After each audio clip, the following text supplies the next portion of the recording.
Yep. Do we have good coverage all over the state? Can we make an appropriate referral to a trained supervisor? No, because we don't know who's supervising. That's part of the supervision packet. But if you, as of today, absolutely not. We don't know. Yeah, it seems like that, I hope that's a goal, Mm-hmm. is to have that distribution for the fairness to the licensee. And correct me if I'm wrong, but were you arguing, Leah, for keeping the coursework in the, yeah, I think that's really important. We can't expect them to just be competent without some idea of the guidelines, the expectations that we have and that the law has. Okay, Christine and then Leah. I'm just curious where this is coming from. Are we having trouble with our supervisors? Or have there been any incidents of improper supervision? Or, I mean, what's the reason for this? To answer the latter part of your questions, no, we're not aware of any issues with supervisors currently supervising probationers. Correct me if I'm wrong, Roseanne, I believe the intent was of this change was to comply with what we're proposing to change in law with respect to the supervisor's requirement for the supervisors of our associates and gaining hours. The work that came out of the supervision Correct. committee? Okay. Correct. Is that, And a request from the enforcement unit. and the enforcement unit too? Just to give them some guidance on, Okay. on supervision. Yeah, because as it stands now, it's kind of I don't know. So kind of in response to that, and then I had something with Karen said. Well, with what Karen said, a person who's a good therapist doesn't necessarily make a good supervisor, right? It's a different set of skills. And in terms of complaints, we may not have had complaints, but we've certainly looked at quarterly reports from supervisors, and some of them are rather useless because they don't know what they're supposed to be doing as a supervisor. So it has they showed up, they're working really hard, and I think they're safe to practice. And I'm like, that's not enough.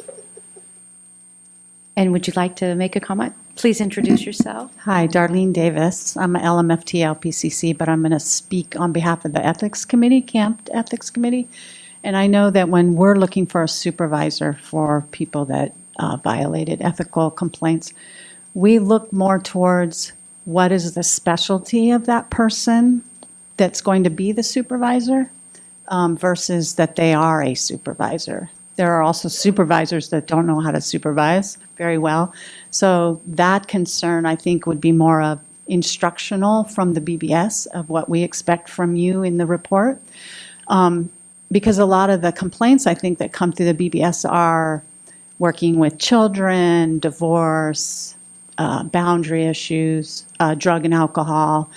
And if the person on probation is working with clients in those with those populations, I would much rather have someone supervising them that specializes in those concerns that are probably not a supervisor. And so what percentage are we looking for the specialty versus they took these CEUs and understands how to supervise? Because I agree with Jill, I think it's different from a licensee versus an applicant. Yeah. So in response to that, where I've seen in the last 4.5 years, the supervision being required more often are in issues of boundary crossings, for example, which anyone could supervise that. Billing supervision is huge when people have done fraudulent billing. It hasn't usually been a problem with their clinical specialty. And we don't usually do that with the DUIs. That we require supervision. Okay. Yeah, it's really boundary crossings, billing, and yeah. And in addition to that, normally the probationer who received the terms and conditions of supervised practice are those who are already licensed. Right.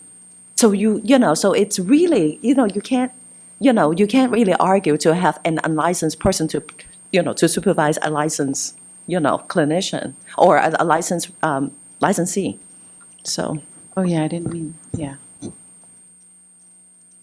Jill, did you want to? No, I was just going to say, what we're saying is the person is already licensed, not that they're unlicensed. They just don't have the BBS supervision requirements under their belt, but they are for sure licensed. Oftentimes, I'm not saying that it's inclusive, it's, just for that, I don't want to give the impression, but I think, for the most part, in our experience, majority of those who got, order for supervised practice are licensed person. Can I ask a question? How do you find supervisors to supervise? Usually that's left up to the probationer to find. And then the individual will submit a name and, basically a brief description of, their practice specialty. And based on that information, we say yay or nay. Sometimes they'll provide the name of their current therapist. Personal therapist is to be their supervisor. We absolutely nix that. So, yeah, finding a supervisor when a licensee is on probation is really, it's a challenge. It's just a challenge. However, we're starting to develop a database of supervisors. So 5 years from now, this should be less of an issue. And in terms of the poor reports, going from 6 units of supervision coursework to a 15-unit course in supervision should increase the quality of the supervisors out there, is my hope, that not the existing ones, but the new ones coming on. Yeah, I think it's going to improve the quality of supervisors. I think it's going to prohibit people from wanting to be supervisors. Out there right now, there's a lot of people that don't even want to be a supervisor the way it stands now, and the more regulations coming on. So I think it's, if you put that in here, it's just going to continue to limit the possibility of good people supervising. That's all. Thank you for your input. Yes, Karen? I wonder if it's in the in the scope of our stakeholders who just left the table. It's okay. It's okay. I just wanted to make sure we understood who the stakeholders are.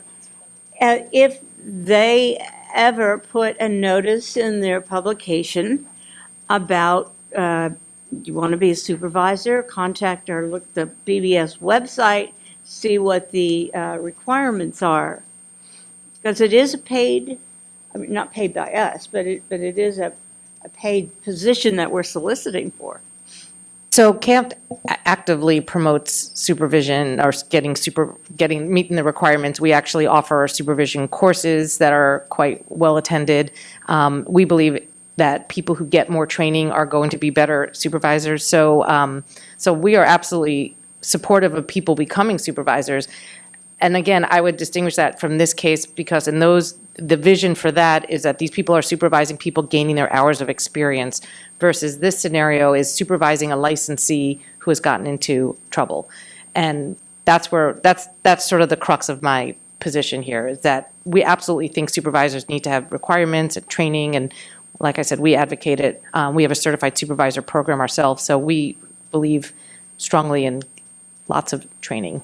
Yeah, and I think it would be appealing to, let's say, a mature licensee who has had a lot of experience and would like to be a part of the process of healing people who have gone astray in different ways. So I think that in a bulletin to a newsletter could be very helpful to the professions.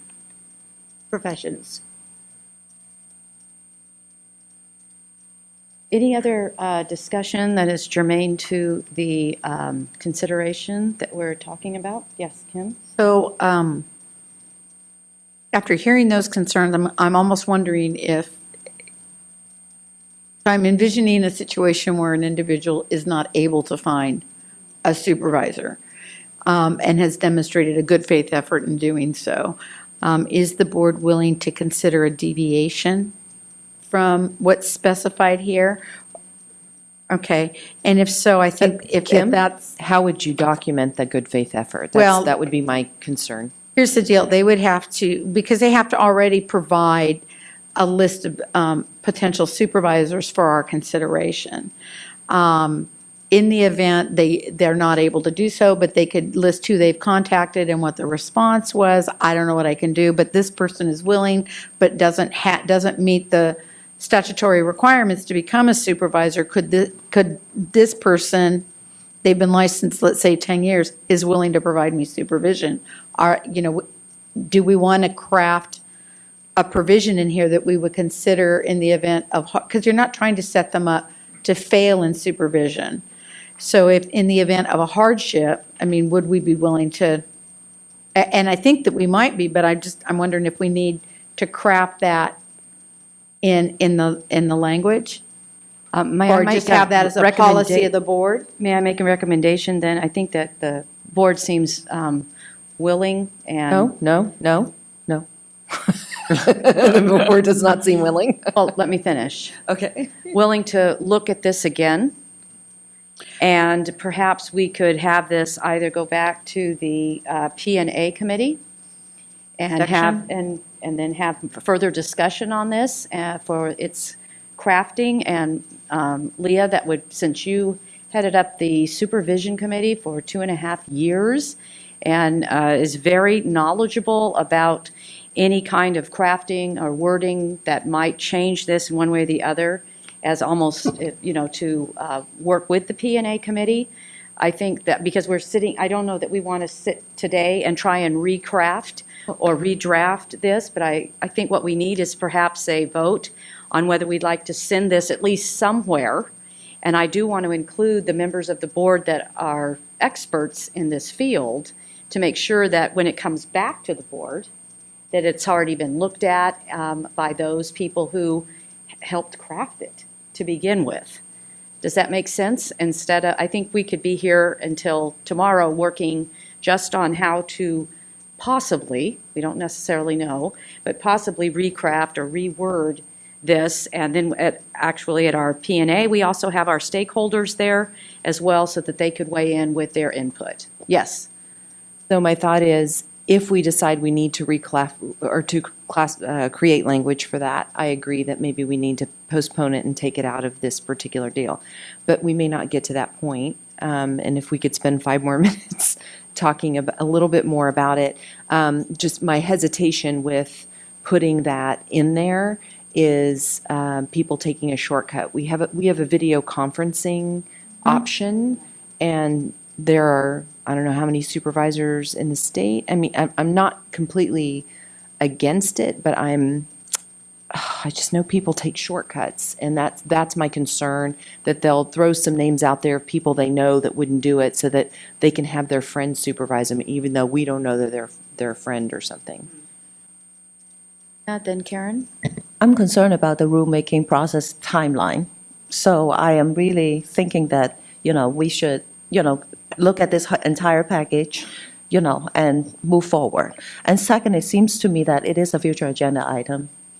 So, because it is, delegating the board, or delegating the staff to deviate from our standard. So I would prefer to, to table it in the next session and thoroughly discuss it and really look at, whether it really is a problem, before we fix it, before we introduce another legislation. So that's my recommendation. And I'm going to ask Roseanne about this question.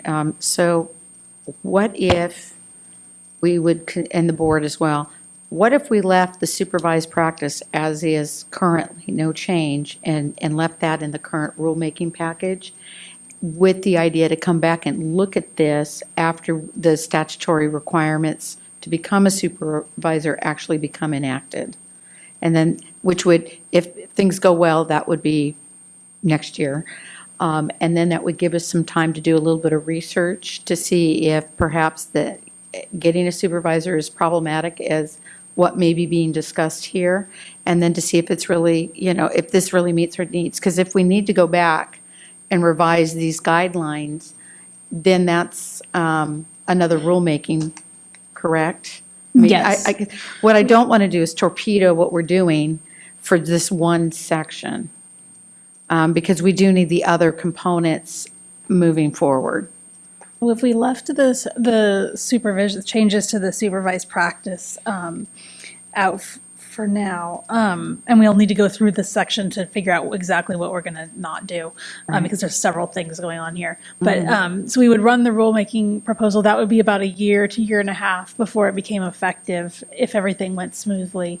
That would about coincide with when we would, because for the supervision bill, if that passes, it'll become effective January 1, 2018, and then we still have to run the regulations to make all of the supervision requirements about the ongoing CE and things like that effective. So it would probably be about on the same time, a similar timeline. Then what we could do with the staff is actually have the 2 probation monitors start tracking where it's, kind of an issue and where it's not. And maybe we can collect some data on the supervisors that are existing. Are they already a supervisor? Do they have that certification or not? Karen and then Leah. I just, since I will be at the policy and advocacy meeting, I want to request that when we're looking at where the needs are, to remember that there are unmet needs of therapists, for therapists and for supervisors in some parts of the state. And so we have to look at how do we provide that need for a licensee on probation there. Leah? Okay, and just for clarification, so we would just leave out the language about the meeting those supervision requirements. Okay, I would like to request that we at least put in that they have to have a minimum 2 years of licensure. Is that too much to ask? No? They have to be licensed for at least 2 years is not obscene, right? Okay. What, you don't want a newly licensed person supervising a Oh, probation? I know, it's so weird. I just, I imagine if the person was a supervisor and then their licensee or their registrant, whatever, just got licensed and I don't know, So Roseanne, in that first paragraph on page 103, supervisor shall be a current California licensed practitioner in the respondent's field of practice and be licensed for at least 2 years? Yeah, I'm trying to find the exact language that we usually In the- use, because it's in this state or in any other state, I Yeah. believe.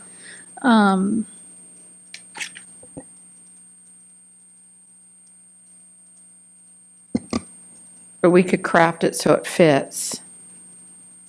yeah, using the same language we do for the current supervision requirement.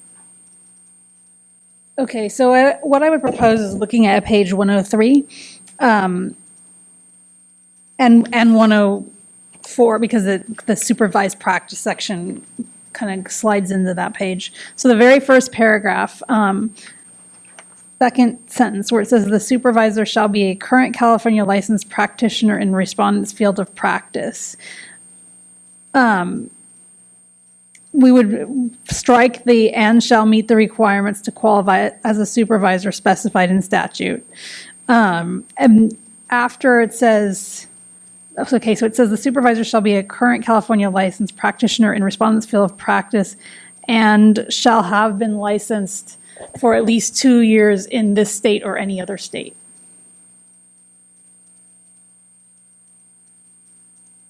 Sounds good. Write that really quick. I think, do you want? That is fine. However, I would have stated it differently. I would say the supervisor shall be a current licensed practitioner in respondent's field of practice for at least 2 years in this state or any other state. And period. Okay. So the supervisor, can you say that one more time? The supervisor shall be a current California licensed practitioner in respondent's field of practice for at least 2 years in this state or any other state. Period. So if we've made that change, is the board comfortable with the other proposed amendments that are there on 103, where it says, "and shall not be respondent's clinical supervisor," and then moving further down, the striking of 1 and 2, and then inserting an additional 1 and 2, that? And then the rest of the proposed changes? Betty has a comment. Just quick question. When we say in the field of practice, I mean, I think one of the things that we've said is that they can go across licenses. Does field of practice, okay, sorry. Oh, never mind. Adult? So if we make that change, yeah, for the license 2 years or more, is the board comfortable with the other proposed changes? I want to go over that sentence again because I think we're missing a distinction between, we want them to be currently licensed in California, but then I think we're losing in this state or any other state, does that mean they don't have to be a current, the way that it's written? So what I have is the supervisor shall be a current California licensed practitioner in respondent's field of practice for at least 2 years in this state or in any other state, right? But it doesn't, we lose the, So what if we said the supervisor shall be a current licensed practitioner in the field, respondent's field of practice for at least 2 years in California or any other state? then you lose the fact that they have to be currently licensed in California. Got it, okay. How would you word that, Spencer? Or do we need to think on it?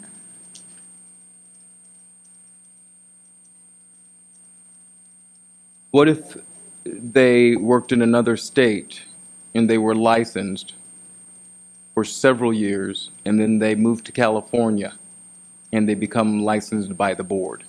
It still would account, so if we said the supervisor shall be a current California licensed practitioner in respondent's field of practice and shall have been licensed for at least 2 years in this state or in any other state, then that would account, they still have to be currently licensed. Absolutely. And they have to have practice for at least 2 years, either in this state or in any other state. But if we don't, we need to make sure that they still have to be currently California licensed. Can you add, say, post-licensure experience can be in the state or out of state? I think if you start getting too specific, then, the problem is whenever we craft language, I mean, I think we want to provide direction, but we want to leave it relatively broad, because once you start specifying A, B, and C, then you have no discretion. And I want to add that if they are a supervisor in the state, they would know that they have to be licensed. I mean, that's a given. Right.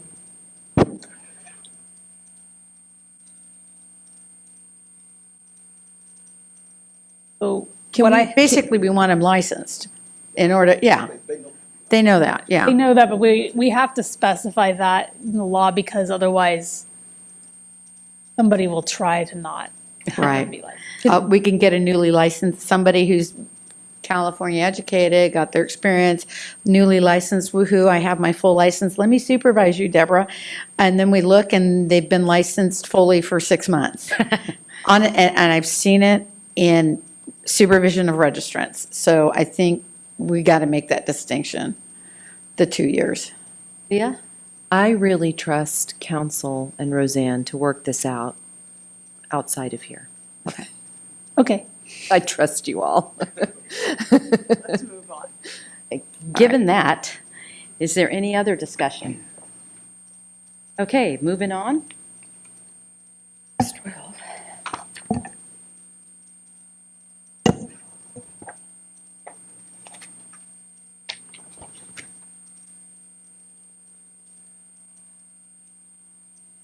All right, so I'm going to go on to item 13. And I'm actually going to take item 13 and 14 together. And this has to do with the optional term of probation education and law and ethics course, and then also the optional term, which is take and pass licensure examinations. They all kind of tie in together here. So first, language has been amended to specify that the required educational coursework, if you're required to take education, must be through either an approved education institution or through course approved by the board. Language specifying that the course must be taken at a graduate level offering a qualifying degree has been removed because these institutions often won't accept individuals who are not seeking a degree. And if they do, that it's usually extremely cost prohibitive. At its August board meeting, the board indicated that in some cases, requiring a practitioner, so moving on to law and ethics course, in August, the board indicated that in some cases, if a law and ethics course is required, that actually having the probationer take the California Law and Ethics examination may be actually more meaningful than requiring a law and ethics course. There's currently 3 violations for which taking a law and ethics course is listed as a minimum penalty, and that's general and professional conduct, commission of a dishonest, corrupt, or fraudulent act, and paying, accepting, or soliciting a fee for referrals. The penalty guidelines for these 3 terms has been amended to state that if warranted, the minimum penalty can be either taking a law and ethics course or taking and passing the licensure examinations. This gives the board the discretion to determine which penalty is most helpful in a particular case. Now, moving on slightly to the term take and pass licensure examinations, at the August board meeting in the same discussion, the board directed staff to add taking and passing the California Law and Ethics exam as an optional term and condition of probation. So basically to separate the take and pass law and ethics, take and pass licensure examinations into 2 or 3 terms. Currently, the guidelines include optional term number 7, the take and pass licensure exams, which is written, staff believes that could be interpreted to mean that the probationer take the California Law and Ethics exam, take the clinical exam, or both of these exams, or even the LEP exam if that's applicable in that case, if for an LEP. However, that term, it's not completely clear if all the licensing exams need to be taken or if only one can be prescribed. So rather than splitting the term into 2 or 3 terms to account for law and ethics, the clinical exam and the LEP exam, and then specifying in each of the penalty guidelines where it's appropriate, staff has amended the existing language to make it more clear that the board can prescribe the probationer to take one of the relevant exams, both of the relevant exams, however it deems appropriate. So I will open it up for any discussion.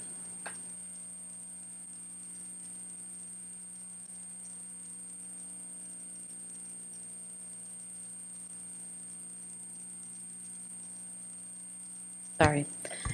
Any public members like to address the board on this? Okay, moving on. Okay. Item 15 is adding a new optional term and condition of probation, which is attend a dependency support program. The amendment adds a new optional term of probation requiring, if the board so chooses, the probationer to attend a dependency support program. Alcoholics Anonymous or Narcotics Anonymous is an example of one of these types of programs. The board sometimes requires this as a term in probation, but it's not currently included in the list of optional terms. The proposed language of the new term was developed by the Attorney General's office with the assistance of board staff. And in addition, under the penalty guidelines spreadsheet, it has been added as an if warranted, so it's up to the board's discretion, minimum term in the penalty guidelines for violations involving substance abuse. Discussion? Any questions from the board? Public? Jill Epstein with CAMPT. One issue we thought about was, what about options for therapists who live in, or licensees who live in remote communities?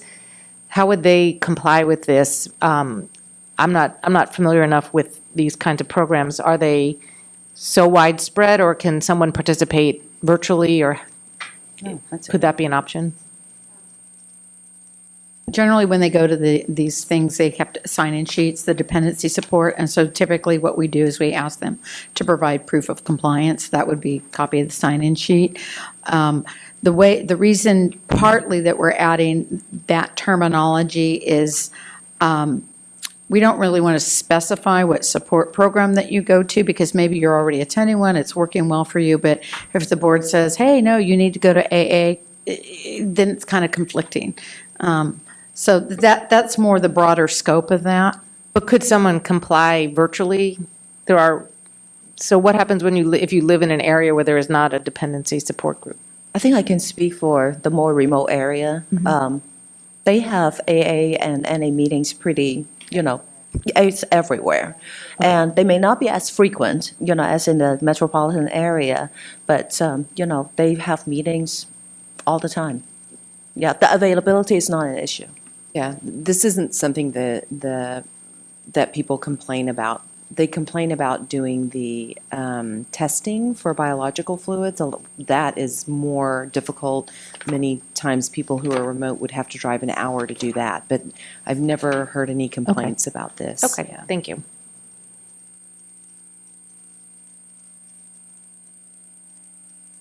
I'm just going to play devil's advocate on that part.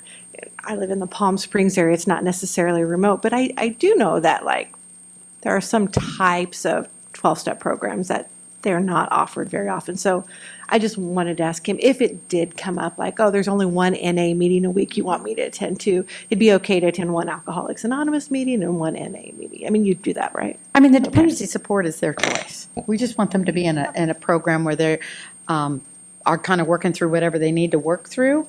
And they're constantly monitoring themselves, which those programs tend to provide. That answer your question, Joe? Okay. Hi. Hi, Jeffrey Liebert, AMFT California. I just want to highlight that the current research indicates that medication treatment appears to be far more effective than dependency support groups or even some of the relapse prevention programs. And I think a lot of the probationers don't have that information. And in terms of public protection perspective, it's hard to make the case that mandating those forms of treatment, which the current research actually some studies say is less effective than doing absolutely nothing, it's hard to say that that encourages public protection. And I think that was brought up, the concern was brought up by Ben at the P&A committee, and that is going to be further down the line as discussed, will be discussed by the board. It's a very good point, and I believe that we're more than open to that discussion. Thank you. I had discussions with this about Ben. It was more just to reiterate it here, so thank you. Yeah. But it will be coming to the board. Perfect. Yes. Dean Porter, California Association for LPCCs. I'm just wondering if it was purposefully left blank, the number of times per week that Yes. they should attend. So Yeah. that will be filled in When with we each make- case. Yes, and Okay. yes. Thank you, Dean. Any other questions? Discussion, comments? Okay, Roseanne? Okay. Item number 16. There is a new optional term and condition of probation being proposed for a relapse prevention program. This adds a new optional term of probation requiring, if the board chooses, the probationer to enter a relapse prevention program. This program is typically attended after completion of a rehabilitation and monitoring program in order to help prevent the attendee from relapsing. The board sometimes requires this as a term of probation, even though it's not currently listed as an optional term. And this has also been added as a, if warranted, minimum term for any of the penalty guidelines involving substance abuse, meaning that the board would have discretion if it wanted to add that. Any comments, questions from the board members? Any comments from the public?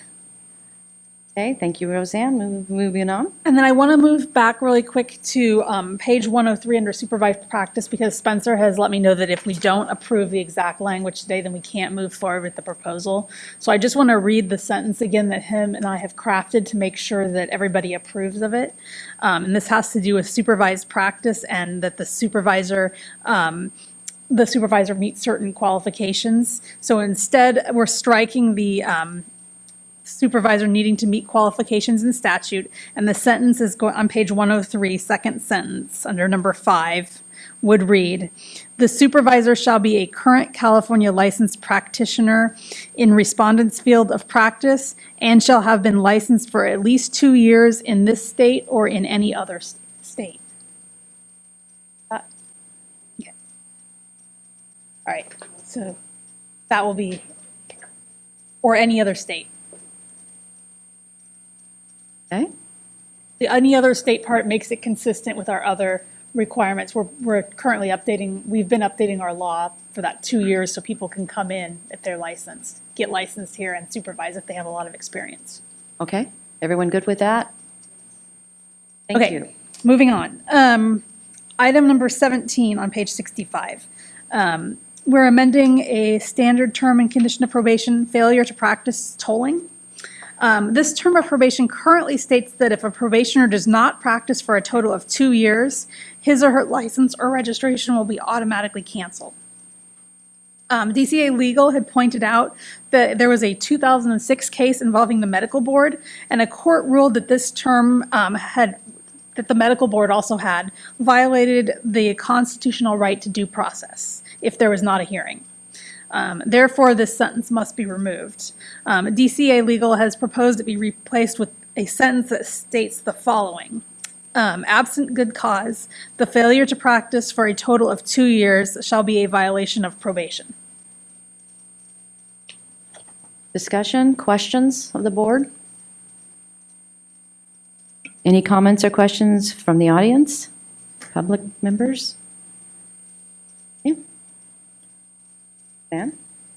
So that concludes my discussion of the more significant items. There's a lot of other minor changes that are described in the memo and in the amendments. So we can open it up for discussion about those. I will say that the Policy and Advocacy Committee reviewed all of these amendments at its February 3rd meeting. It directed staff to make some changes which have been made and incorporated, and it directed staff to bring this to board for consideration as a proposal. So we can discuss the proposal now in general. Okay, are there any discussions or questions about, if you could identify what your, I'm talking about if there's any other items on here, if that's something you have a question about, if you could just identify that. But Roseanne, I thought you were going to present number 17, and you were talking about 18. 17, the monitor billing system. Yeah, so. Sorry, did I say 17?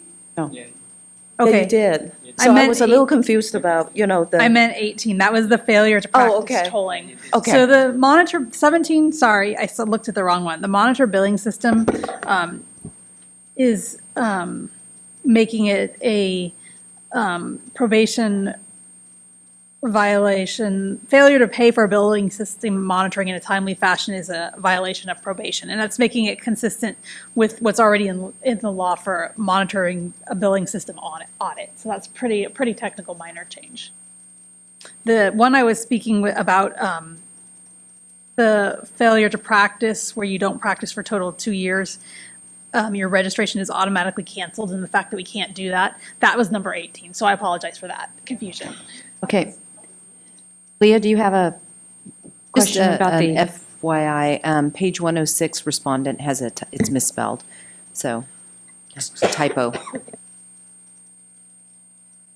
Any other questions or discussion? The remaining items? Okay, any members of the public would like to address any of those? Okay, Do we make a motion? a motion for all of this? Okay, Spencer, how would you like to make, because I think we voted on one of them. It would just be a single motion approving the uniform standards related to substance abuse and disciplinary guidelines as amended. I'd like to make that motion, please. Okay, Leah I'll made second the that. motion. Christina? I'll Okay, second. second. Christina? Oh, We got 2 seconds. okay, who made? Max, did you make the Yes. second? Yes, I Okay. did. I heard Max. Okay. All right, Dr. Peter Chu, Aye. Samara Ashley, Aye. Dr. Christine Whitlisbach, Yes. Deborah Brown, Aye. Betty Conley, Yes. Christina Wong, Yes. Dr. Leah Brew, Yes. Karen Pines. Yes. Max Disposti. Yes. Motion carries. Okay, the next two items, both C and D, are going to be brought to us by Christy. You? Okay, the first rulemaking, a lot of this is really codifying our current practices, but there are a few new things. So I'll go through them, not in great detail, but feel free to stop me. So Section A has to do with reporting of addresses. That's some really technical cleanup. The new thing that we would be doing there is no longer allowing the use of an address that's in care of another person. The problem with that is it requires adding another person's name or business name to the licensee or registrant's address of record that's public. So that is problematic.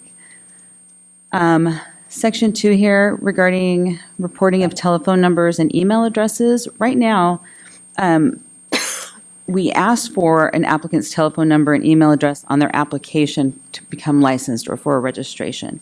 And it is very helpful in facilitating communication. So we are basically saying an applicant must provide us this information if they have a telephone number or email address, and that these would be confidential information. The major thing that we would be looking at, the second one would be kind of a major project, would be to require all of our current licensees and registrants to provide the board with their current telephone number or email address if they have one. It would help us tremendously to be able to communicate with our population. And we've talked about the ways that we can do this in a phase-in so that it minimizes the workload impacts. We could have people do it with their upcoming renewal. And so there's a way to do that. And then similar to address changes, change of email or telephone number would be required within 30 days, 30 business days, 30 calendar days, excuse me, in writing. Any questions on so far? So, this is personal, but if people are watching, it might affect them. So I'm going to be closing down my private practice, and so I'm not going to use that business address anymore. And then I have my other work address, which is Cal State Fullerton. Does that mean I can't use that address? Do I have to go buy a P.O. box to maintain my license? That's not, that's a very good question. Right? Because, On the Fullerton, yeah, a lot of licensees use their business address as their address of record. but it's another name. I don't ever put in care of Cal State Fullerton, but Cal State Fullerton is on the address. It would be.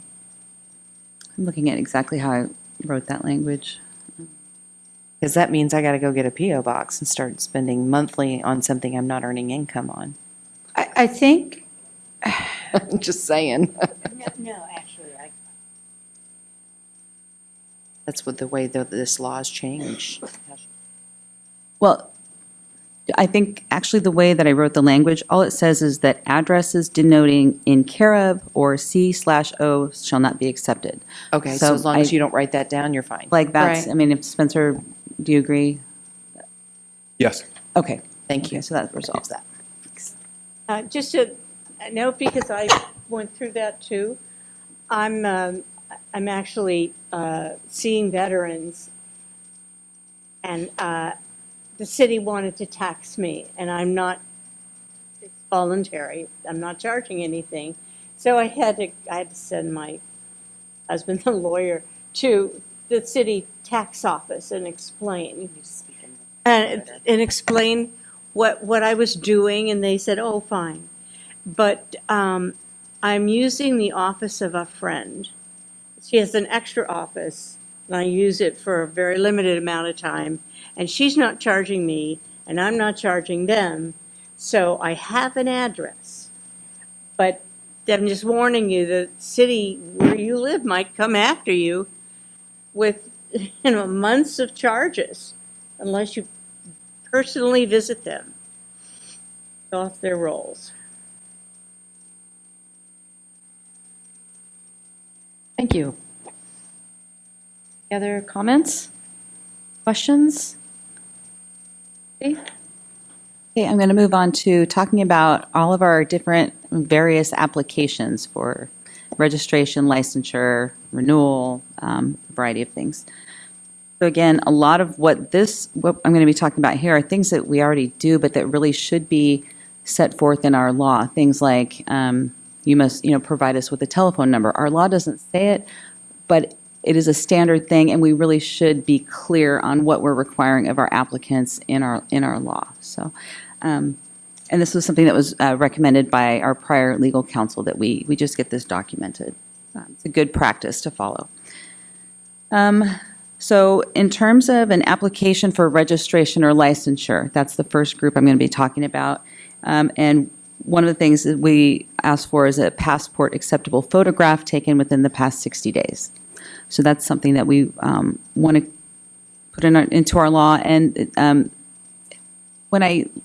this was kind of a good project because it made us really sit down and think, okay, what do we really need? What's the justification for everything that we're asking? So I did ask around about why do we need a photograph? And in the enforcement unit feels it's important in cases where there might be a suspicion of impersonation or where there's possible misrepresentation in an online advertisement. The other thing is when applicants go to take an exam, they have their photograph taken at the exam site so we can compare it if needed. The other couple of things specific to licensure or registration applications would be that they submit documentation verifying their completion of educational requirements. So our law will support the fact that we require a sealed official transcript. The other thing would be a certification from another healthcare provider board that they must obtain certification of licensure and letting us know if there's any convict or discipline on their license. Just curiosity, will you be doing a comparison? I'm just one step back on. Will you be doing a comparison of those pictures and auditing that? I just discovered a few weeks ago that apparently students pay other students to be them in an entire semester in the university and take all their coursework and do all their stuff. And we wouldn't know as professors, they just say here. And you know what I mean? So I'm thinking, oh my gosh, I know that they get an ID probably at the testing site, if I remember correctly. So that probably is less likely to happen, but I don't know. It's just, so as you were talking about that light bulb went off. Scary, right? Really scary. Yeah, the file's in-house, so typically they pull the file, the results go in. I think usually the passport photo on the application is one of the very top documents in the file. My guess is if Sally Smith's photo looks like John Brown in the application, somebody in my office is going to notice that. So typically, it just depends. Yes, it is to establish identity, and if there is an allegation that they sent somebody in to take the test, we can compare the two photos. So pay attention, people. And it's never, kind of an, oh, by the way, somebody else usually rats them out. It's. No, but it is a problem, because that's what they're doing with all kinds of tests. Right. Okay, any questions? Any more comments? Any comments from the public? Okay, Christy? And next, I'm going to talk specifically about applications for licensure. We would not, so if documentation say somebody submits an application for registration, it's approved, now they're going on for licensure, we will typically not require documentation that's already on file from your registration application. So that'll be clarified in the law as well. And it's really going to depend kind of case by case. So specific to the licensure applications, we would require verification of supervised experience containing certain information, verification of passing a national clinical exam if required, and an assigned exam security agreement. Those are the items there. And I'm on number 3 right now. I just finished number 2. I'm on number 3 on page 119. The next thing is that if you are a veteran or the spouse of someone in the military or domestic partner, we are required to expedite those applications, and there's certain documentation that they have to submit. So that would be, we would putting into the regs what exactly we require for documentation. And then number 4 is we added a statement to give us we had some concern listing all of these requirements in law when there are occasional times where somebody might have to submit something that's a little bit different than what we require. Sometimes there are these oddball cases, and so that we added a statement that would give staff a little bit of flexibility if somebody's unable to furnish a particular document. That's that on applications. Questions? Any questions from the public? Comments? Okay. Okay. Section C, this is specific to the LPCC confirmation of qualifications to assess or treat couples or families. So there's an application for that now, as we know that those began coming in late last year. And the proposed changes, there was a word that was missing in this section because the statute does say to assess or treat couples or families, and the word assess was missing in the regulations, so that's going to be added. We're changing the term intern to associate because that's a change that we have coming up as well. And then we're stating that you have to have official sealed transcripts because there is a coursework requirement associated with this, including course descriptions or syllabi if necessary. It would also clarify the specific information that has to be included on the required documentation of the supervised experience with couples, families, or children. So that's the LPCC section. Any questions? Okay. All right. Any questions from the public? This on to section D pertaining to the LEP applications. LEP applicants are required to have a total of 3 years experience to qualify for licensure. That everybody has to have 2 years of full-time or the equivalent experience as a credentialed school psychologist. Then they have to have 1 additional year, and it can be gained 1 or 2 ways. And this would basically just codify our current practice pertaining to how that experience is verified. And it also talks a little bit, because some of this is not verified by a supervisor, but by the school district. So it's a little bit different than how we do verifications for our other programs. So we're just kind of saying who has to sign it from the school district and what information we would need from them. Any questions? Any comments from the public? Okay. Okay, so this last section, I'm going to talk about signatures under penalty of perjury. There was a time when all of our forms had made you sign under penalty of perjury, and then it was brought to our awareness that unless you have legal basis for that, it may not hold up. So we removed it and replaced it with language that we were able to use from our unprofessional conduct sections and other things that could bolster it. But now that we were kind of going through this process, took another look at, okay, which forms really should have a signature under penalty of perjury, because this would be our opportunity to do that. So I want to start out by just saying that the penalty for perjury is very serious. So we really carefully weighed it in every instance to make sure that this is something that we should do. So I also want, to be sure that you agree, because the potential penalty is a felony conviction with imprisonment for up to 4 years and could also include court fines. So I'm going to start with, what is our current recourse against our own applicants, registrants, and licensees who submit false, fraudulent information on an application or who knowingly misrepresent information? So right now, if you're an applicant, you didn't sign under penalty of perjury, but you're an applicant, we could just deny the application and not issue the registration or license, or we could issue it but then take disciplinary action or issue a citation and fine. That's for applicants. If you're a licensee or registrant, of course, we could take disciplinary action or issue a citation and fine.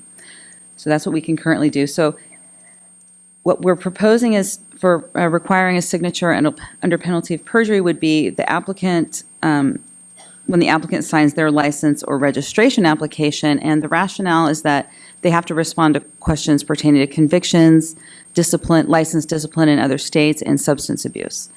And I took a look at other DCA health-related boards, and 10 out of 10 that I looked at require signature under penalty of perjury. The next one where we would require it is the supervisor's signature on a verification of experience forms. Although we have recourse against our own licensees who sign those forms, as I mentioned before, there are some supervisors licensed as a psychologist or a physician, and of course we don't have that jurisdiction, so this would bolster our requirement there. We would do the same thing for a school district employee verifying LEP experience. And then switching over to our renewal process, we would require it of our licensees and registrants signing a renewal application. Again, this is an area where they have to report any convictions or discipline, and also CE would be there. And then the last one is an applicant's signature on a license reactivation application. So that would include an inactive to active status, or going from, if you retire your license, if you want to unretire it within a certain period of time, you can do that. So that would be the other case there. So those are the five areas that we're proposing requiring that such a signature under penalty of perjury. Any questions? Any comments from the public? Okay, I think we're looking for a motion.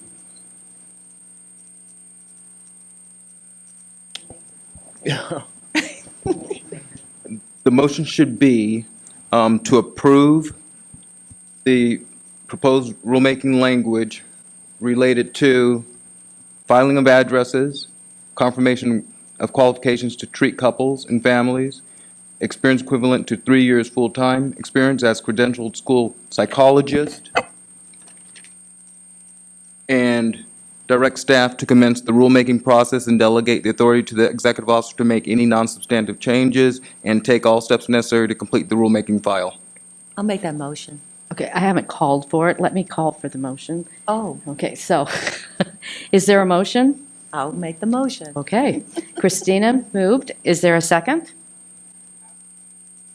All right, Peter seconds. No discussion, real quick. Did you talk about, I think you left out penalty of perjury, or did you put that in and I missed it? Into the motion? That doesn't have to be in the language itself Oh, to it commence doesn't? rulemaking. No. Just and to Okay. amend the applications. Sorry. Okay, call for the vote, please. Dr. Peter Chu, Aye. Samara Ashley, Aye. Dr. Christine Whitlisbach, Yes. Deborah Brown, Yes. Betty Conley, Yes. Christina Wong, Yes. Dr. Leah Brew, Yes. Karen Pines, Max Disposti. Yes. Motion carries. Is almost 12. It'll be really quick. So this is Roseanne? Oh, Christie? Oh, the next one. Okay, sorry.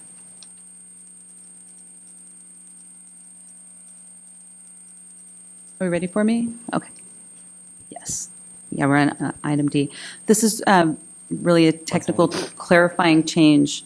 As we know, an LPCC is not allowed to assess or treat a couple or family clients until they've met certain requirements.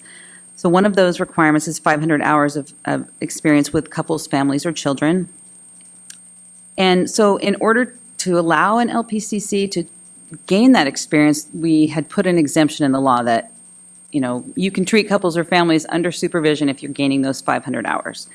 And so that section also states to qualify for the exemption, you have to have one of these supervisors. But it doesn't clearly state that it has to be supervised that the 500 hours has to be supervised. It's in the context of the exemption rather than completing those 500 hours of experience. Kind of hard to explain, but so this is basically just stating that it would just make it very clear that to be able to count those 500 hours of experience, that the experience has to be supervised either by an LPCC who already meets the requirements to treat couples and families, or an LMFT, or an LCSW, psychologist or physician, a psychiatrist, who has sufficient education and experience in treating couples and families to competently practice couple and family therapy in California. There are some very minor changes, just very minor technical changes as well. So that's really all there is to this item. Okay, are there any questions? Comments?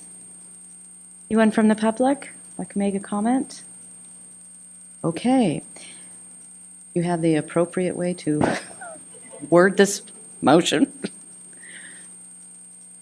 You do it The, well. the motion should be to approve the proposed amended regulatory language regarding Section 1820.5 and direct staff to commence the rulemaking process and delegate the authority to the executive officer to make any non-substantive changes and take all steps necessary to complete the rulemaking file. Would anyone like to make the motion as clearly delineated by Spencer? I'll second it. Samara made the motion, and Chris, oh.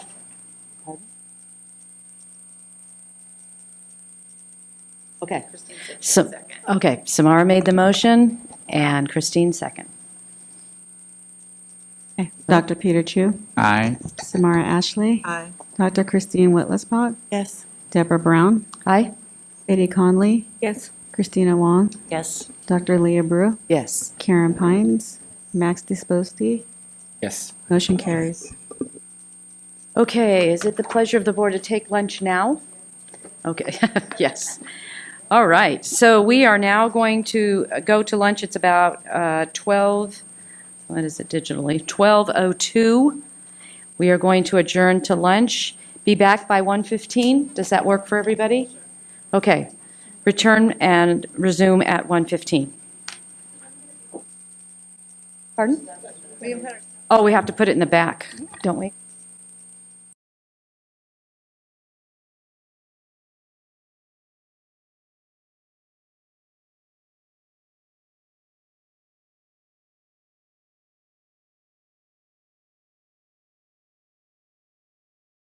Back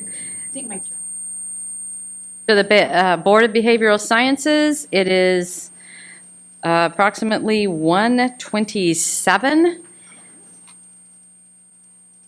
And, I'm sorry, 1:22. I'm trying to go old school with the watch. Okay. What are those? It was just for looks. I didn't know anyone was going to ask me to read it. Okay. Okay. 1:22, and we are back on, and I believe it is back to Roseanne. Yes, so next we're going to discuss the bill that the board is sponsoring, which is AB 93, and this makes some proposed changes to the board's supervised experience requirements. And staff has identified the need for some additional cleanup amendments. So I should start out by saying the board is sponsoring AB 93 officially. The author is Assemblymember Medina, and the bill was introduced in January of 2017. The board had approved the language that was introduced at its November 2016 meeting.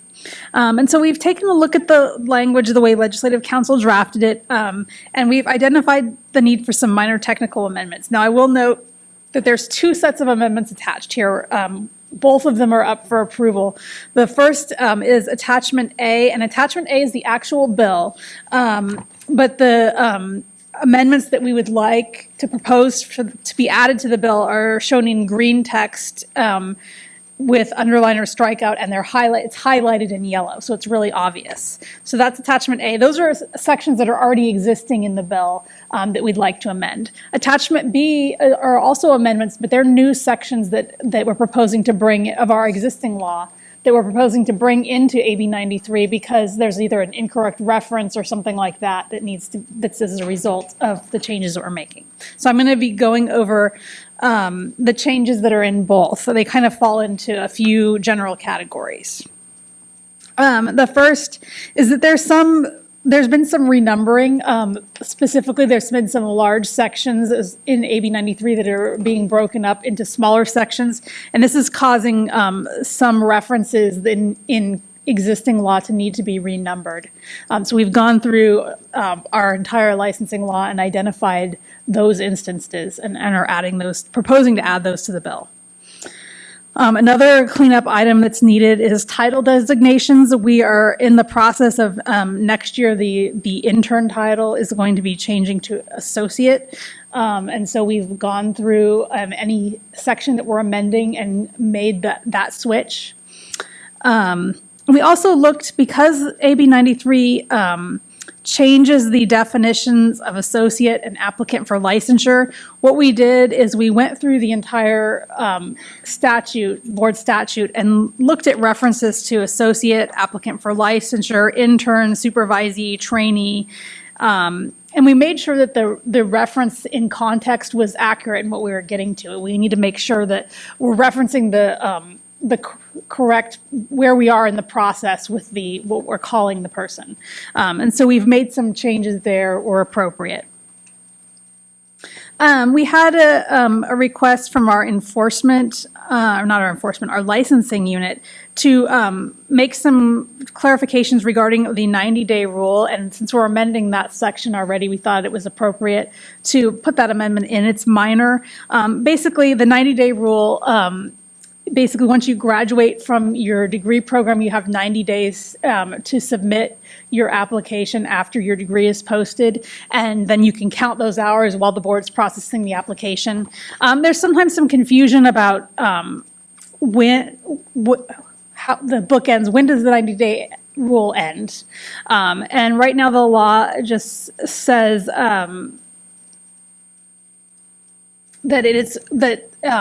the board receive, well, we're changing it to say that it's the date the board receives the application. I think right now it says, it's on page 187, it says he or she, the individual's degree is awarded and he or she needs to apply for registration within 90 days. So we're changing it to say the board needs to receive the application within 90 days. So just a little bit more clear. We're doing the same thing for the board's 6-year rule. Experience can only be 6 years old when submitting for licensure. We're saying that it needs to be 6 years from when the application was received by the board. And then we're just making some minor wording clarifications to language about practicum and field study experience, and supervisees they're able to be employees or volunteers. The law also needs to say it can be a combination of employees or volunteers. So just really technical cleanup stuff like that. So like I said, we're looking for consideration of both the language in Attachment A and Attachment B. If approved, both would be submitted to the legislature. Like I said, Attachment A is the actual text of AB 93 with some amendments added in to existing sections. Attachment B is all new sections that just need some tweaking. And the Policy and Advocacy Committee considered this language at its February meeting and recommended that the board proceed with the amendments as proposed. Has everyone on the board had a chance to look through this and see what Anna's referencing? Okay, are there any questions? Any discussion? To open it up to the public. Again, please introduce yourself for the record. Jeffrey Liebert, AMFT California. I'm specifically referencing page 196. The way that it's written here, it appears to say that trainees shall receive an average of 1 direct supervision hour each week. And I believe the intent is supposed to be an average over the duration of the 52 weeks. So I just wanted to kind of throw that out there and have a discussion and clarify what this specifically means. Let me look in existing law. That's actually we're not changing the language, we're moving its placement for that one.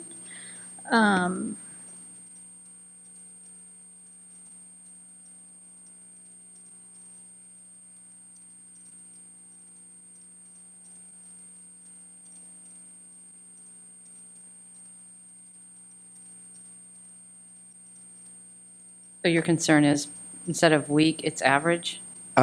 Well, currently it says that an average over each week, and I believe the intent is supposed to be an average over the duration of the 52 weeks, not each individual week. So it's the week part you have. Correct. Bear with me just a second. I have to find where it actually is in law because I don't believe that the wording has changed. It's page 27 in the law book, towards the middle, a little bit past the middle. It's D1.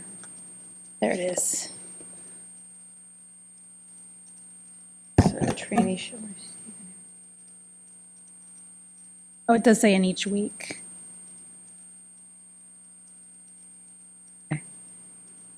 Yeah, because in the law book, it says a trainee shall receive an average of at least 1 hour direct supervisor contact for every 5 hours of client contact in each setting. Okay. And- Okay, so that's fine. No more than 6 hours of supervision, whether individual or group, shall be credited during a single week. So, Would we want to take out a trainee shall receive an average of at least 1 hour of direct supervisor contact right. It for seem- every it- week?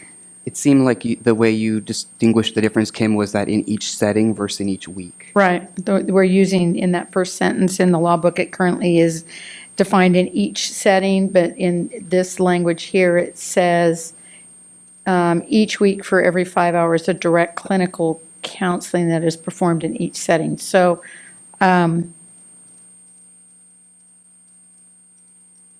yeah, in each week, I think is the issue. Is that, will that work? Yeah, so it should read, a trainee shall receive an average of at least 1 hour of direct supervisor contact for every, so we take out for each week, and then it says for every 5 hours of Direct. client contact in each setting. Direct clinical counseling, yeah. That would seem to resolve all of our concerns. Yeah, so just delete each week. Gotcha. Thank you. Thank you, Jeffrey. Curiosity, so they don't have to get one every week? Not being real familiar with the trainees and how they get their practicum. It's saying for every 5 hours, they got to have 1 hour of supervision. Yeah. So, maybe you see one client a week. Then they only have to get supervision once a month? Right. So, We I don't, never do we have any interpreted it educators that here? way. Because would you, yeah, never mind. We never interpreted it that way. Okay. We assumed they had to get supervision every week, even if they just had one client, because they can't wait 3 weeks to Right. talk about a client. My suspicion is that occurs anyway because they're in a practicum setting and then you have, you come back to the classroom after you've had the application. I would think that they're getting it. But there again is the assumption. So, I mean, if leaving in each week is important. It depends on the intent of the board. Yeah. They need to have supervision every single week in some way.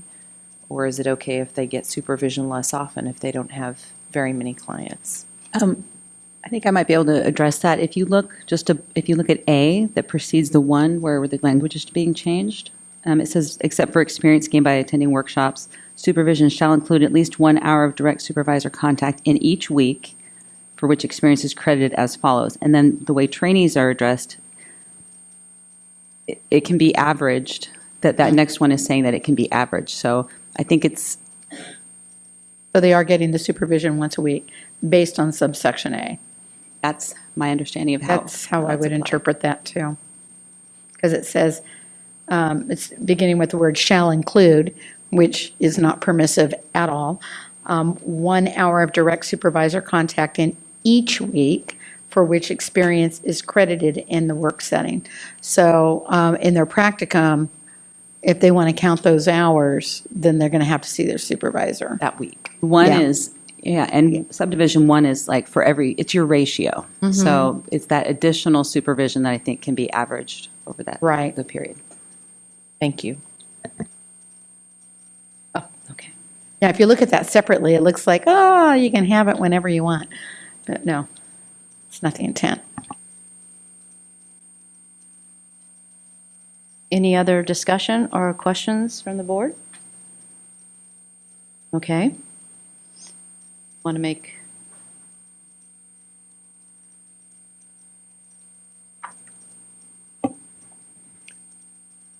The motion should be to move to accept the Policy and Advocacy Committee's recommendation that the board approve the amendments to AB 93 as proposed and submit them to Assemblymember Medina's office. Is there a motion? I shall move. Okay, Peter makes the motion. Is there a second? Okay. Ms. Connolly makes the second. Is there any discussion? Nina? Dr. Peter Chu. Samara Ashley. Aye. Dr. Christine Whitlisbach. Yes. Deborah Brown. Aye. Betty Conley. Yes. Christina Wong. Dr. Leah Brew. Max Disposti. Yes. Motion carries. Okay, moving on to item F. That will be Kim. Okay, so this, before you, what you have is the draft policy that would specify when the board staff would remove board newsletters from its website. You may recall that we had a discussion, oh my goodness, at the August 19th board meeting about this. And this was in response to some concerns raised about how long citation and fine information remains on in our newsletters. You might recall that we talked about there really isn't a policy to remove that information from our website. However, if a citation is specifically attached to a licensee's record, then that is automatically removed after 5 years under specific statutes. And so some of the concern was how, in our newsletter, how citations and disciplinary actions were portrayed. So we did some minor heading and definition changes to modify how that's presented in the newsletter, and so that's ongoing. But what remained was a policy that would specify when we would remove this information from our website. So we discussed this at the February 3rd Policy and Advocacy meeting, and what was presented was a draft newsletter policy to remove these newsletters from our website. Initially, we proposed that they would be removed after 5 years. That would seem to comply with the automatic removal that occurs to a licensee's record. Yet after discussing, stakeholders had raised a concern that the proposed time every 5 years could exceed the 5-year time period in which that information would be displayed on the website. So therefore, something could be on the website just a little past that 5-year mark. And so following that discussion, the committee members voted to recommend a 4-year retention policy and remove newsletters after 4 years. So the draft in attachment A is the proposed policy with the 4-year removal date for your consideration. So I'll open it up to questions and comments. Any questions of the board? Any questions from the public? Okay, Spencer, would you help us with your our motion? We make sure it's correct. The motion should be to move to adopt the policy to remove board newsletters from the board's website and direct staff to implement such policy immediately. So moved. I'll second. Okay. Any discussion? Okay. Dr. Peter Chu. Aye. Samara Ashley. Aye. Dr. Christine Whitlisbach. Yes. Deborah Brown. Aye. Betty Conley. Yes. Christina Wong. Yes. Dr. Leah Brew. Yes. Max Disposti. Yes. Motion carried. Okay. Moving on to English as a second language, rulemaking proposal. Roseanne? Yes. So as you know, for some time, the board has been pursuing a rulemaking proposal, which would allow it to grant time and a half on a board administered exam to an English as a second language applicant if the applicant meets certain specified criteria demonstrating that they have limited English proficiency. So the original proposed language was approved by the board at its meeting in November 2015. From there, the proposal was published in the California Regulatory Notice Register that OAL publishes on January 1st, 2016, and it went through the public hearing and the review process. On February 2nd, 2017, the Office of Administrative Law, which is the entity that has the final approval say for all regulations, notified the board that it had decided to disapprove the ESL regulations. OAL noticed in its decision of disapproval that it wanted to see certain changes in order to be able to approve the language. So looking at the language that's on page 277, I'll kind of go over the three main things that they wanted to see. On 277, it's section 1805.2, item B. The board had wanted one way an applicant could qualify was that they presented documentation to the satisfaction of the board from their master's degree program that that program had allowed them an ESL, some type of ESL accommodation. OAL noted that the phrase documentation to the satisfaction of the board that we're using in that subsection is too vague and unclear, and they requested that we provide specific examples as to the types of documentation that would be acceptable there. And then the same thing with item number C. There was a method that we were proposing that the person could document that the qualifying master's degree was obtained from a educational institution outside the United States and presented primarily in a language other than English. OAL had a couple of concerns with this particular item. Again, the documentation to the satisfaction of the board, they thought was too vague. They wanted some examples of what types of documentation we could accept. It just has to be a couple of examples. It doesn't have to be everything. And then also they had a concern that we had said that the coursework from the other institution needed to be presented primarily in a language other than English, and that was not. They wanted that to be more specific. How much is primarily? Is it 50%, 60%, 70%? So they asked us to specify that. And then finally, they had a concern about the requirement that to qualify for consideration, the applicant had to request additional time that stated under the penalty of perjury that English is his or her second language and provide that information. So they said that we needed to justify why we wanted penalty of perjury if we wanted it to be under penalty of perjury. So in looking at the proposed amendments, we did a few different things. In the second sentence under 1805.2, we removed the penalty of perjury statement. Christy kind of went over some of the reasonings for penalty of perjury on applications, and it's something that we do quite often. But after looking at the board's unprofessional conduct provisions, it's probably, we already have the authority to refuse to issue a license or registration or to suspend or revoke it if the applicant is found to be guilty of any type of misrepresentation or a commission of a dishonest or corrupt or fraudulent act. So penalty of perjury was removed in that instance. We also removed a minor phrase there that the applicant must complete and submit a request for additional time. OAL pointed out that complete and submit are pretty much the same thing, and so they didn't require that change, but they recommended it. And then for the other two changes, instead of to the satisfaction of the board, the documentation, staff wrote in, we did a little bit of research, checked with some schools and found out, what types of options there might be to prove that an ESL accommodation had been granted or the degree was presented in another language. And some of the examples that came up would be a letter from the chair of the qualifying degree program or from the educational institution's chief academic officer. So those were cited as examples.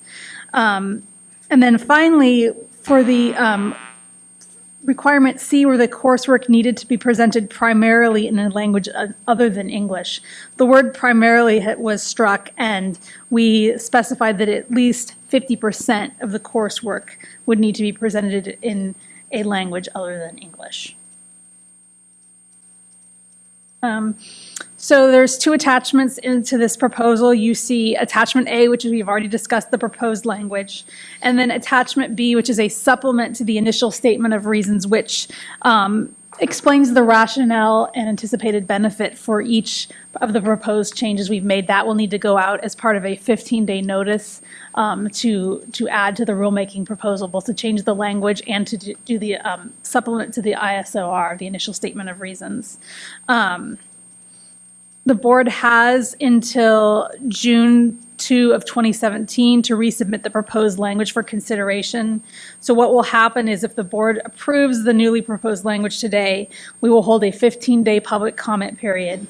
If any comments are received related to the changes, the board will need to consider those. And then once that is done and the language is finalized, the new language will need to be approved by the Department of Consumer Affairs and then finally Office of Administrative Law.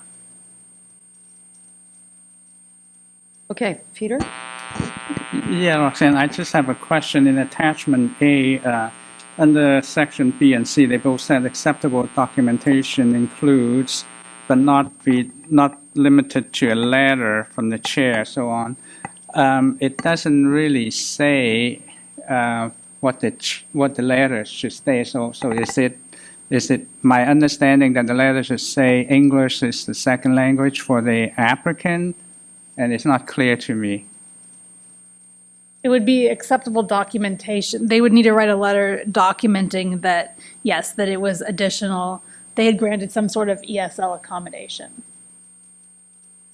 I don't know for the rest of you. I don't know whether it's clear or not. The language just say writing a letter on what, regarding what. Is it self-explanatory in the section? Okay, fine.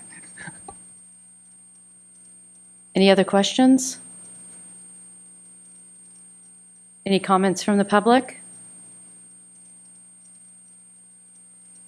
Okay. I guess looks like we're ready to Motion, yes. propose.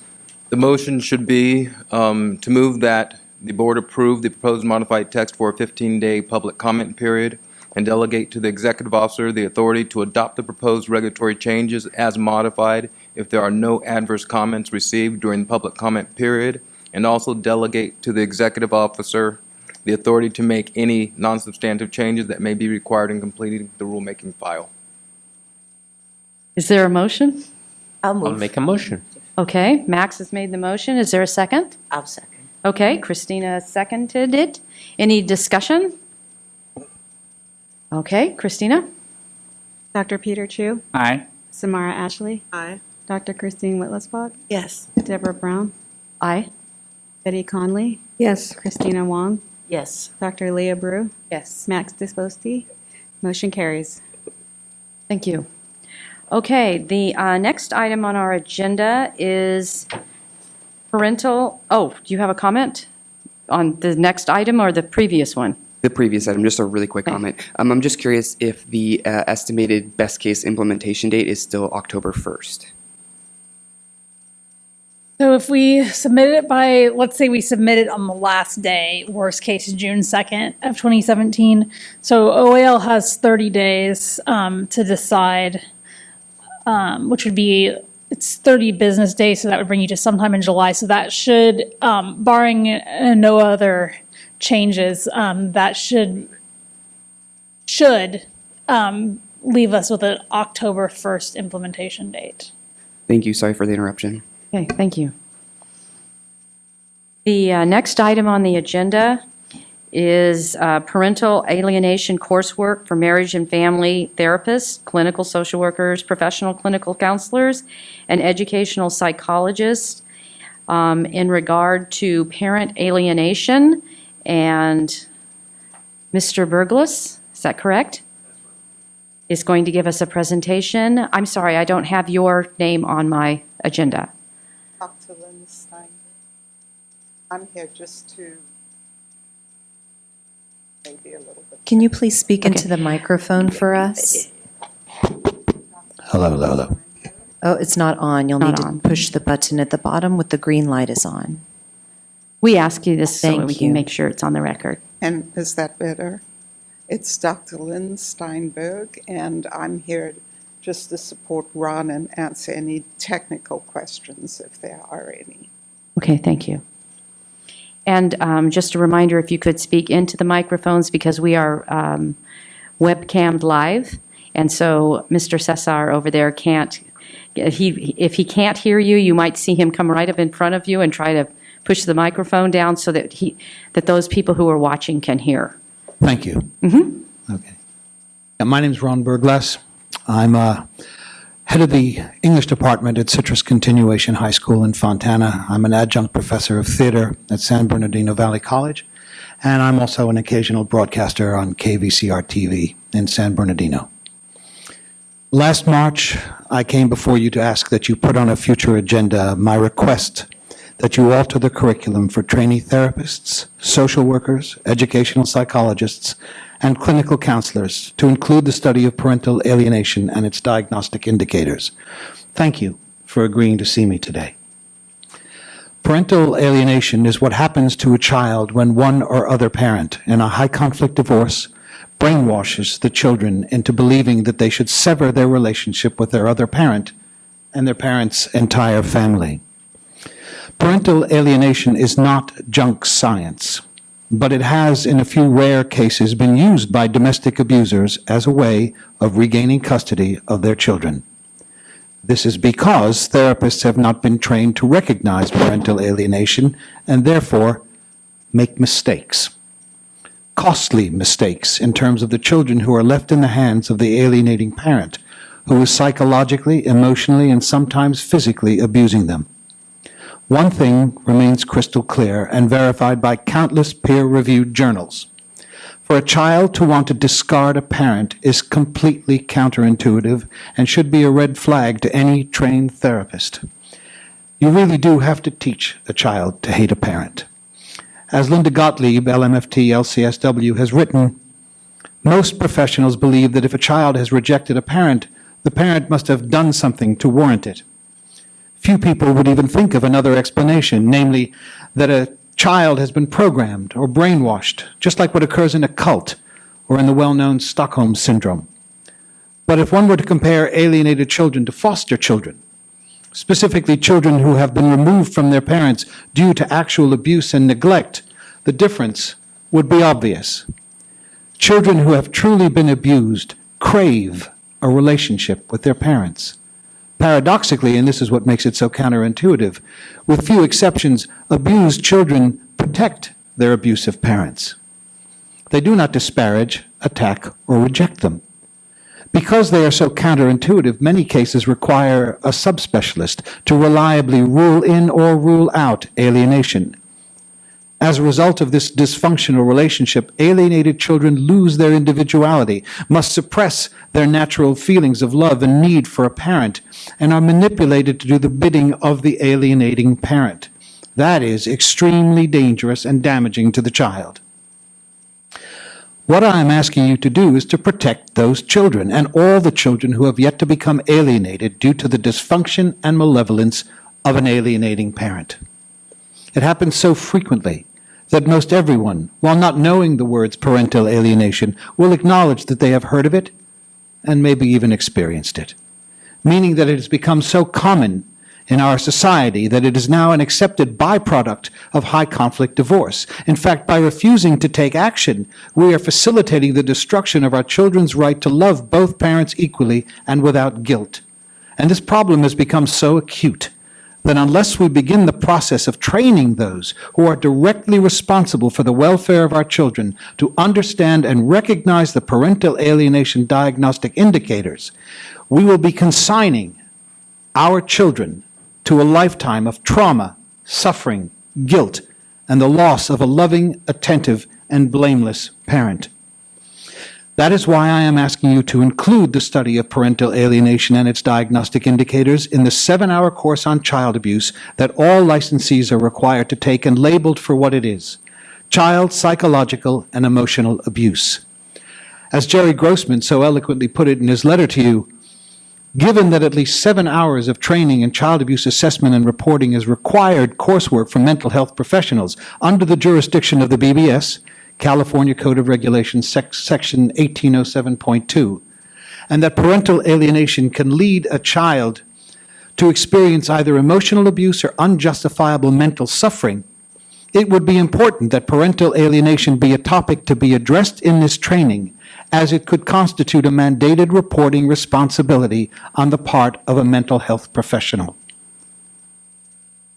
Please understand that I am not asking for yet another course to be added to the already crowded and expensive schedule of classes trainees are required to take. Nor am I asking for courses already well established to be supplanted by the study of parental alienation.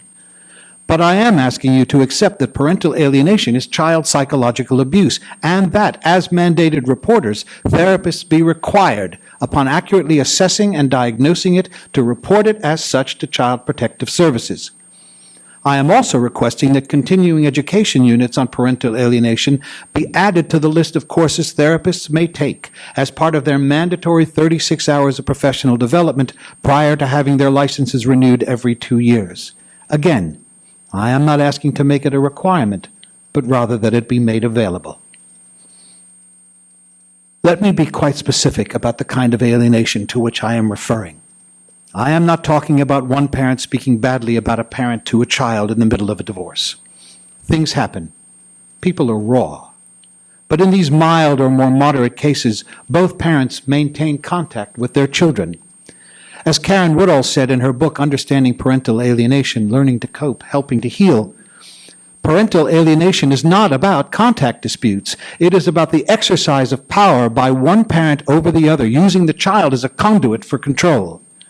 Parental alienation is not about conflict between two parents, even though it may look like that from the outside to the naive or unaware professional. It is about the actions of one parent, often an unwell parent, who is causing the child to reject the other parent, which causes the rejected parent to feel upset, hurt, unheard, and often angry that help is not available. Parental alienation is not about parents acting badly. It is about one parent acting badly and the other being drawn into a desperate struggle to save their relationship with their child. Parental alienation is child abuse, and like all child abuse, it is harmful to the child not to intervene and stop it and punish the perpetrator, especially if that person will not stop it and cannot show insight into what they have done. By incorporating the study of parental alienation and its diagnostic indicators within the 7-hour course on child abuse, you will finally be enabling therapists to protect alienated children from those parents who are incapable of stopping themselves. There is now empirical evidence that parental alienation exists in at least 36 different countries, including Brazil, where it is illegal. On February 12th of this year, the Daily Telegraph in London, England, published an interview with Anthony Douglas, the chief executive of CAFCAS, the Children and Family Court Advisory and Support Service, who openly condemned parental alienation.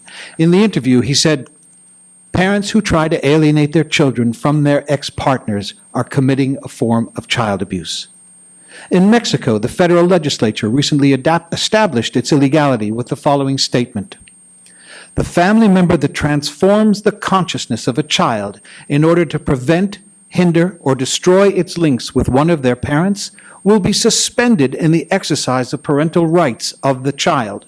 Also, if the alienating parent has custody of the child, this will go immediately to the other parent." Why are we lagging behind? One of the myths surrounding parental alienation is that removing the child from the alienating parent will harm the child. But let me stress that this is not at all a child custody issue. This is a child protection issue. If a parent is abusing their child, then it is of paramount importance that the child be removed from that parent forthwith and placed in the care of the targeted, emotionally available parent. Nick Child, in the paper I sent you, framed it succinctly. He said, "There is a natural aversion to the most drastic step that courts can take, reversing custody.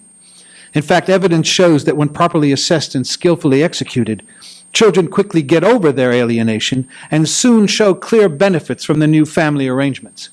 If that is so, then maybe we should be keener to do it sooner in some cases. A change like that includes the expectation that the new residential parent can support a better relationship with both parents. A danger for the child when custody is transferred is that the previously favored parent may give up and cut off, so the child still has only one relationship with a loved parent. But at least it is the healthier one. Right now, children all over the country are being coerced into hating a parent they secretly love. According to the National Parents Organization, the damage this is causing to those children is incalculable. The most common symptoms of parental alienation in young children are unusual distress during transitions from one parent to the other, sleep disturbances, regression in achievement of regulation of bodily functions, and failure to achieve expected levels of impulse control. In elementary school-age children, disorganization, inability to attend schoolwork with resultant lowered grades, social isolation, and moodiness often occur. Teenagers often emancipate prematurely from adult control, becoming defiant and rigid. Such emancipation sometimes includes school refusal, with or without the permission of the parent. Alienated children of all ages show more problems with impulse control than normal, and many children show less ability to be considerate of the feelings of others, except when they accommodate a chosen parent, than normal for the child's age. Dr. Amy Baker, in her letter to you, directly addressed what could happen if therapists do not receive training in parental alienation. She said, because parental alienation is a form of emotional abuse, this has been established in several research studies published in peer-reviewed journals.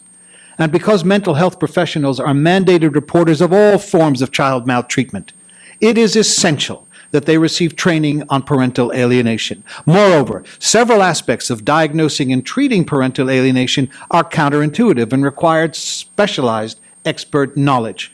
Therefore, it is extremely important that professionals who meet with families affected by parental alienation do not make diagnostic and treatment decisions based on non-PA knowledge. Doing so is highly likely to result in misguided and erroneous decisions and could in fact further contribute to a child losing a relationship with a loving parent.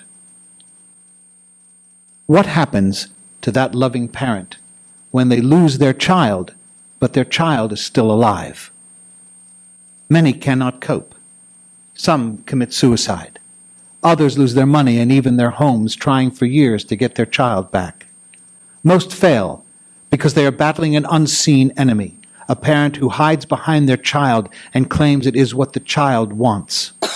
And so the targeted parent spends years searching online for spectral images of their child growing up, or salvaging fragments of other people's conversations after they visited with their child who may live down the road or around the corner, living parallel lives once joined together by a love now needlessly and viciously torn apart, leaving them suffering from the aching knowledge that what has happened to their child is absurd and crushingly unfair, with no one willing to listen, understand, or help.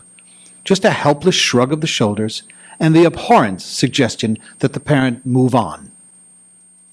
To where? How? No. It is the never-ending crime that no one so far has been able to solve. In conclusion, I would like to read you a statement written by my daughter, Amy. While living with her mother, Amy began cutting herself because she did not understand why she was not allowed to love her father. When her mother found out, she told Amy not to worry about it and that it would go away. When Amy eventually told her mother that she wanted to kill herself, her mother replied, "Well, do it at your father's house. That way he can be seen as the bad parent." Amy continued to struggle and eventually found the strength to ask me if she could move in with me. On the night before she appeared in court, Amy wrote the following statement, which she has given me permission to share with you. I lived with a severely mentally ill person. I went through depression. I went through self-harm because of the difficulty of understanding how wrong the situation was. I went through suicidal thoughts because I didn't think there was a way out. I went through the mental, emotional, and sometimes physical abuse. I went through the alienation, the severe mood swings from my mom, the surviving, And now I get to live and breathe and blossom and get the grades in school I deserve because I found my way through this, and I can find my way through some math problem or essay because I'm not about to let myself down the way my mom has let me and herself and her family down. I refuse to let myself wallow in the circumstances in which I have grown this strong and finally happy. We cannot allow this inertia to continue any longer. By agreeing to my request, you are letting parents all over the state, all over the country, know that California is going to be the first state in the union to protect its children from this terrible scourge, and that hopefully, because of your courage, more states will follow your lead and work to protect their children from parental alienation too. Please, for the sake of the children and their targeted parents, and to clear away all misunderstandings about what parental alienation is and what it is not, I implore you to incorporate the study of parental alienation and its diagnostic indicators into the 7-hour course on child abuse without delay. Thank you.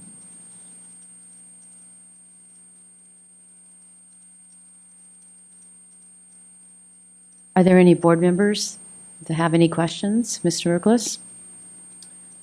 Thank you so much for bringing this to our attention. One piece I just wanted to kind of move out of the way is we don't approve the content of the continuing education, so. I understand that. Yeah, so you'll want to go to NBCC and APA and ask them to offer those. So that's something that's separate from us.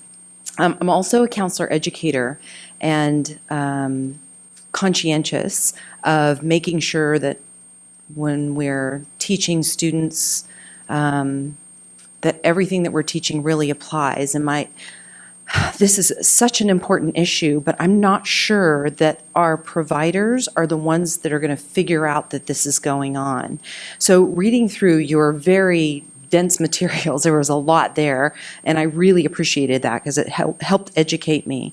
If the enmeshed parent is bringing the child in, the therapist can't start questioning that person. They have to join with that client's perspective, and we're not going to be able to get objective information from just that parent's point of view, right? Because they're going to, if there's tension in their divorce relationship, they're going to demonize the other person, which is sort of normal.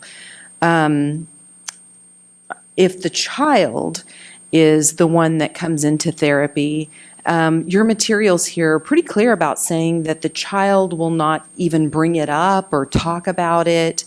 It doesn't tend to be part of the content of what the child brings so that the therapist could identify it and make the report. And then, of course, the estranged parent is the one who may be coming into therapy. But the challenge with the estranged parent is that we don't have the power to necessarily make that change. They could call CPS as well. So, and then the other final piece that I want to make is that many of the references that you gave us talked about the importance of the person being fully trained in this area and not just exposed to the content in order to be able to work thoroughly in this area, right? Because it could go in the other direction that you start making a report of someone who shouldn't be involved.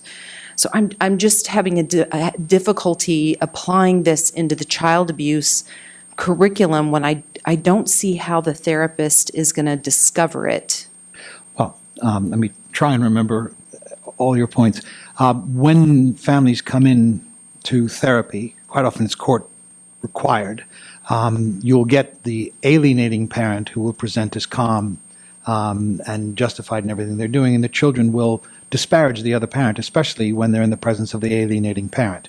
I also want to make a distinction. You said the estranged parent. It's not estrangement. It's alienation. There's a difference.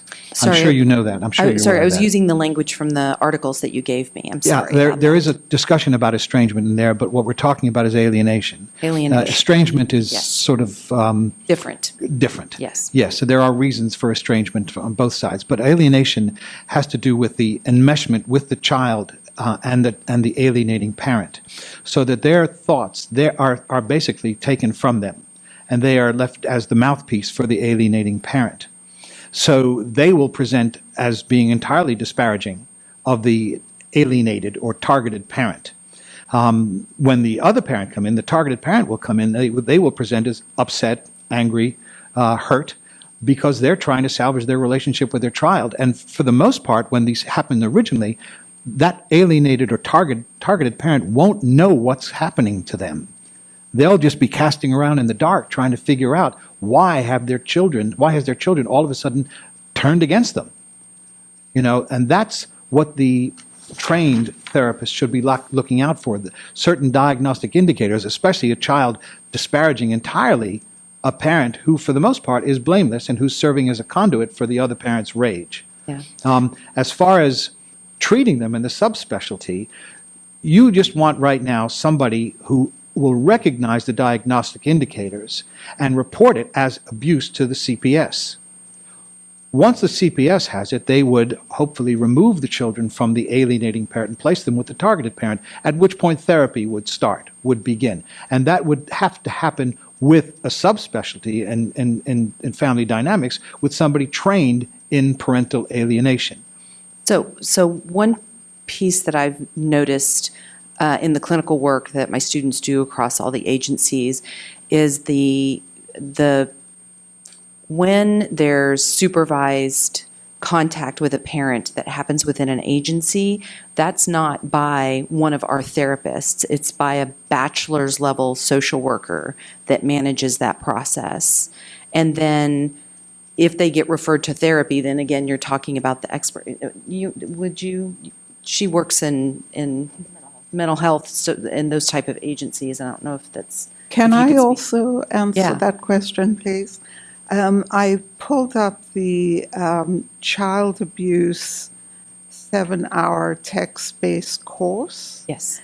And in it, it says that one, identify and clinically assess for the 4 types of child abuse: physical abuse, sexual abuse, emotional abuse, and neglect. Utilize appropriate methods and skills for counseling children. And I'm sure you all know what they are. And also in the 4th one, it says demonstrate knowledge about treatment issues and specialized interventions for specific interpersonal blah, blah, blah. So it is actually in the child abuse curriculum, because I myself am a therapist, and a number of years ago I saw a woman and her 6 children, and there was a MFC who was doing the custody evaluation, and he recommended that the father get the children, and the father was unemployed, working in his backyard, said he was agoraphobic, and was living in a gang-infested area. And this custody evaluator ruled for him to be the custody parent. Yes, it should be in forensics for certain. Yes. Yes, And in so forensic. I tried, without knowing about parental alienation at that time, I knew there was something really wrong, but I couldn't tell what. And she brought the children in, and they all apologized to her and said, "We're so sorry, Mom, there's nothing we can do. This is the way it is, And I asked them, well, do you have something against your mom? No, not one of them did. But they went and chose to live with their dad. So right now the situation is that these children are choosing to live with their parents, and they're like 8 years old, and they get the choice in court to live with one parent or another. And the parent that they choose is the parent who has been coercing them and bad-mouthing the other parent. And the other parent is a perfectly good parent, but has no say in the matter. I think that it just would behoove therapists to be able to recognize this issue and give adequate treatment, because I know I didn't give adequate treatment at that time. If I'd known what I was doing, I would definitely have handled it in a whole different way. And I've tried to contact her, since then to tell her that, and she has not been amenable to it. 6 children from 4 to 20, and she never sees them. Can you imagine the pain? We just don't want it pushed down the road anymore. I appreciate it. I think that you would get more effectiveness working in the child welfare system who is dealing with this, which aren't necessarily, the ground level people are not master's level individuals. There's still the fact that parents go to therapists to be healed. Families get sent do. to therapists to be Yes. healed, either on But their this- own this is- in or this- required by the court. And when they're in there, the therapists do not know it, don't recognize. I mean, we're talking about Jerry Grossman, who I'm sure some of you have heard of before. When I first met him and I mentioned parental alienation to him, he had to look it up on his cell phone. Now it's 2 or 3 years later, and he's written that letter to you. So he learned. He got it. And I believe he's just been awarded the Educator of the Year by the AAMFTCA. So it's that important that he's willing to write that letter, that this should be for the trainee therapists and for therapists already practicing to at least recognize it. Yeah, I think it's for therapists at our level to really be very well trained in recognizing and treating it. Because I have worked with the AFCC, is that the therapists with the DPS? And we do have someone who's a theoretical clinician, and he is going to go and present at the AFCC conference in May in Boston.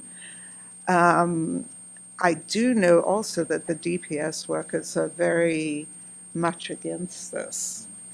Oh, yeah, they are very much against the whole idea of parental alienation. So, Christina? Christine first. She raised her hand first. I was just going to say, it sounds like there is a lack of knowledge, and it sounds like should be addressed. I'm not sure what we can do, but maybe some of the practitioners can offer something, though. What can be done? What is within our jurisdiction? What can we do? can I answer that? I'd like to hear from the board members first, and then, Okay. yeah. So, this is such a new idea. I really have fun, reading the material. I think it's a very important concept, and yet it's also very new. So, so in my thinking, the very important thing is like we have to establish this as one of the form of, emotional abuse / domestic violence. And, and so I think that this is a very important criteria that you have to establish first. And then you talk about the treatment and the training and whatnot. And so I'm thinking that, for child welfare, for CPS, they operate, on reporting, even for investigation, based on their own legislation. So I'm wondering, maybe the way to go first is really to help maybe enrich or expand the definition of an emotional abuse and domestic violence. And then you can start talking about how we can, as, mental health, licensing board, to help advocate for that idea. Otherwise you're not going to go anywhere without the legislation. So, it is definitely something that, not that I see every day, but I can easily imagine, say, like when you're treatment-wise, you deal with a person who have borderline personality disorder. You have that sort of triangulation. I can totally see it, but at the same time, it's like when you were saying the example, even for board members, we have the group of licensees here. We're kind of like, I'm not sure if we can even grasp the concept. So I would say that to begin with, maybe we can look at, I hear the urgency, but it really seems like we need to take some time, to see how we can proceed, for one. And for two, another feedback is, I'm not sure how specific in our course content, the required course content. So, so I'm glad you read a little bit, about, what is written, in our, our jurisdiction. So I'm not sure if we are the right person yet, to push that idea and how much we can specifically, require that to learn this particular theory. Well, first of all, I want to say you really get it. Yeah, you got it.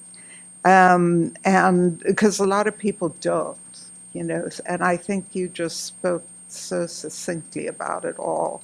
And I think you're absolutely right that these definitions need to be changed. And Ron and I were talking about it with Kim, and I know that you guys were leaders in getting treatment for transgender people. Is that correct? No, we were actually responding to an introduction of a bill to ban reparative therapy to minors. So Okay. that was introduced independently by the author, but it's something we looked at as a board, whether to support that bill or not. Well, when we talk to it, people say, go to the BBS, they'll help. To follow up on what Kim just said, and at the direction of council, that perhaps legislation, someone to carry your bill, and then it comes back to us for support, just as even though it may look like it came from us, it did not come from us, it's legislation, and then they go around and look for support to support your legislation, and then that's the way you could get something rolled out that was absolutely, it would be done. It's a bit like a bouncy castle, okay? I've been working on this for a long time. And you hit a wall and you bounce off. You hit another wall and you bounce off. And if you see an open door and it looks like somebody can finally do something about it, you walk through that door. I've been in touch with 2 legislators so far. It's not the right time of the year. We have a lot on our plate. The legislation's already written. It's going to take some time. Everybody has an excuse. Respectfully, everybody has an excuse for not doing anything about it. In the meantime, the children are being torn apart. And so my goal is to just get somebody to do something for the children. I understand about the legislation. I understand about the other organizations to which you were referring.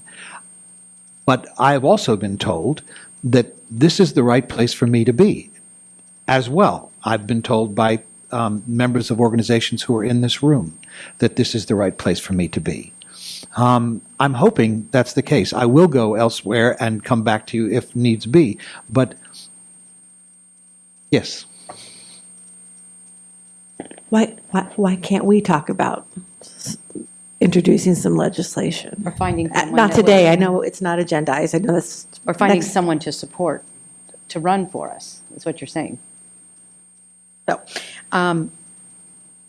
that said, yes, we can, because we do sponsor our own legislation. We can sponsor whatever it is the board wants to sponsor. So we're not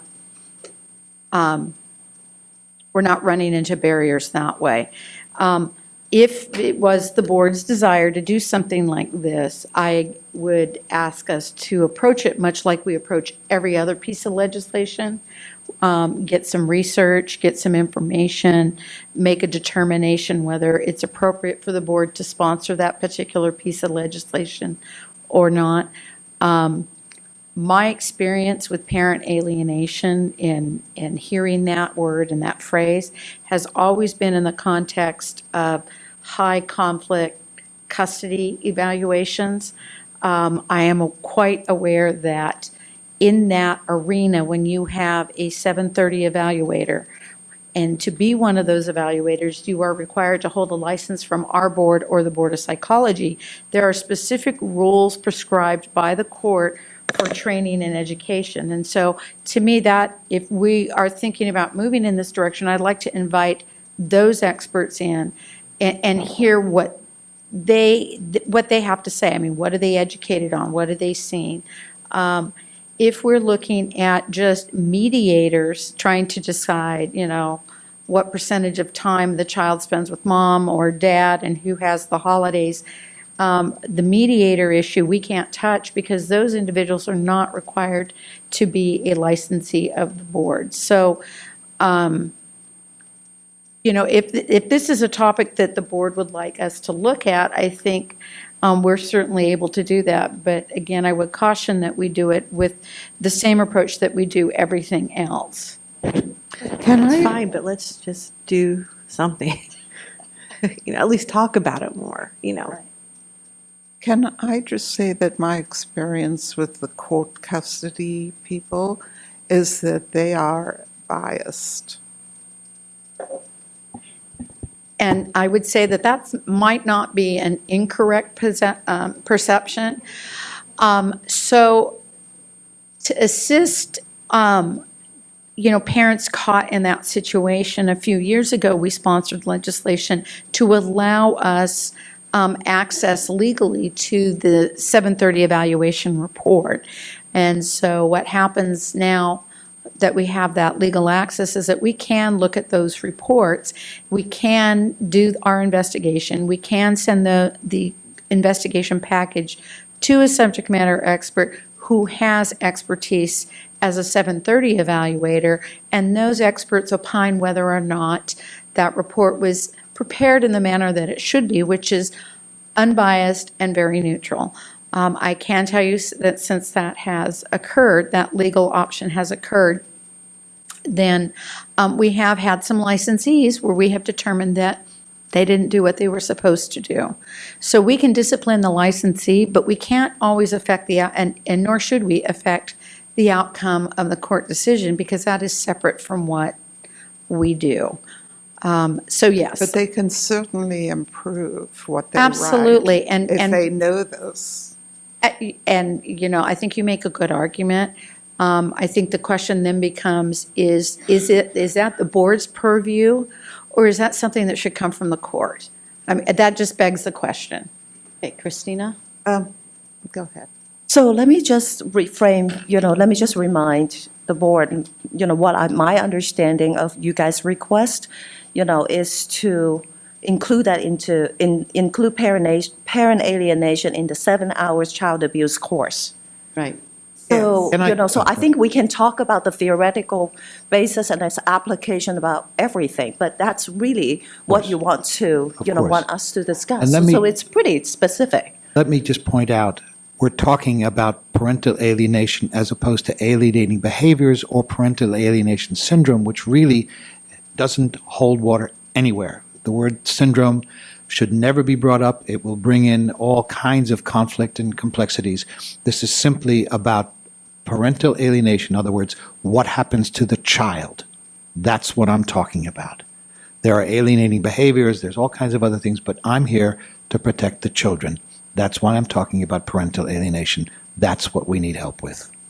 Okay, so I'm going to call, I'm sorry, Betty? I just, as someone who's taught those courses, and also someone who works very closely in the school system with, one of the concerns that I have, and I'm not in any way dismissing or not acknowledging the validity of what you're saying, but what I can tell you from a very personal experience in many, many years of working with the CPS system is that while we absolutely teach the requirement to report emotional abuse, and I'm looking at Christina, who works very closely with the same system, what I can tell you is that very, very seldom are there any actions on the part of CPS on an emotional abuse case. They've not been trained to recognize it. Well, and I think that speaks back to the question that that Kim has brought up, that Christine was bringing up, which is where can you get the traction that you need?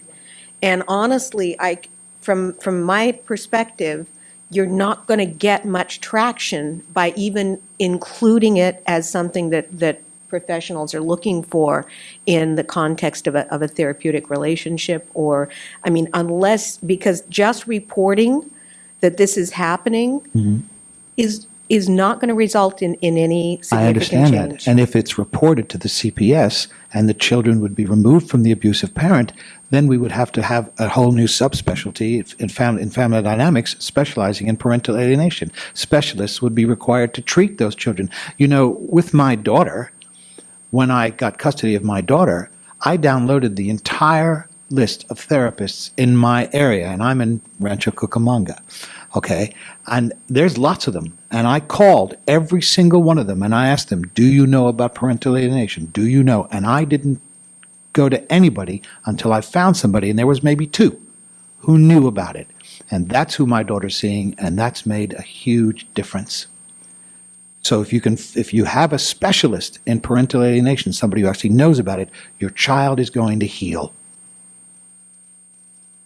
If I might, I think we've heard, I mean, there's nobody here that's, I can honestly say that doesn't feel and not concerned about this.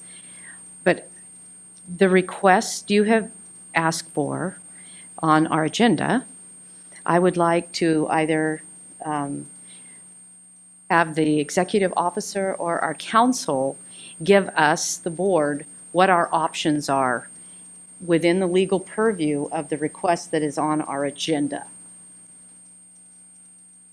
Okay, so my recommendation, yeah, the option here is pretty much what I stated before. If it is the board's desire to look at this topic a little bit further, I would like it to be in the same context that we have done everything else. Gather the data, look at the research, bring people in to share and talk with us so that we are able to make a fully informed decision. I think Mr. Berglass has brought up what I would frame as an emerging issue. So we're supposed to respond to those things, and how we respond to it, I think it needs to be done in a very thoughtful manner in order for whatever decision is made is meaningful. So at that point, I would suggest that, you could kick it back to staff, do a little more research, and we can bring back, and we can start talking about it at later board meetings in terms of what our findings are. Okay, Peter?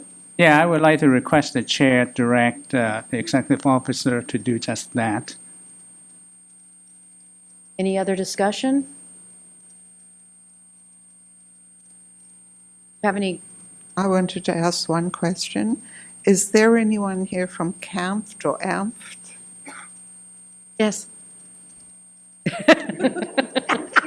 I think that they are good at, bringing forth legislation, aren't they? They could maybe work on But I that think too. that's the grander conversation we want to have, is with everybody. Right. Right. And legislation, as I explained to you earlier, it really, they like it when you can bring to them a proposal that, where you have all the kinks worked out first. So walking in right now with just this without any kind of research data, we wouldn't even get an author. Yeah. So if you want it to be meaningful and something successful down the road, then it's a longer process, but it's necessary. Okay. Ron and I would be willing to be available. Okay. Do you have cards you could leave the staff? I know how to get in touch. Okay. Yes. Okay. Thank you so much. Thank you. Okay, thank you. Thank you. Okay. Okay.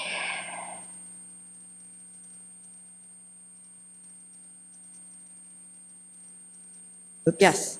How about 5 minutes? Okay. If I can read this correctly. 2:40. We'll be back.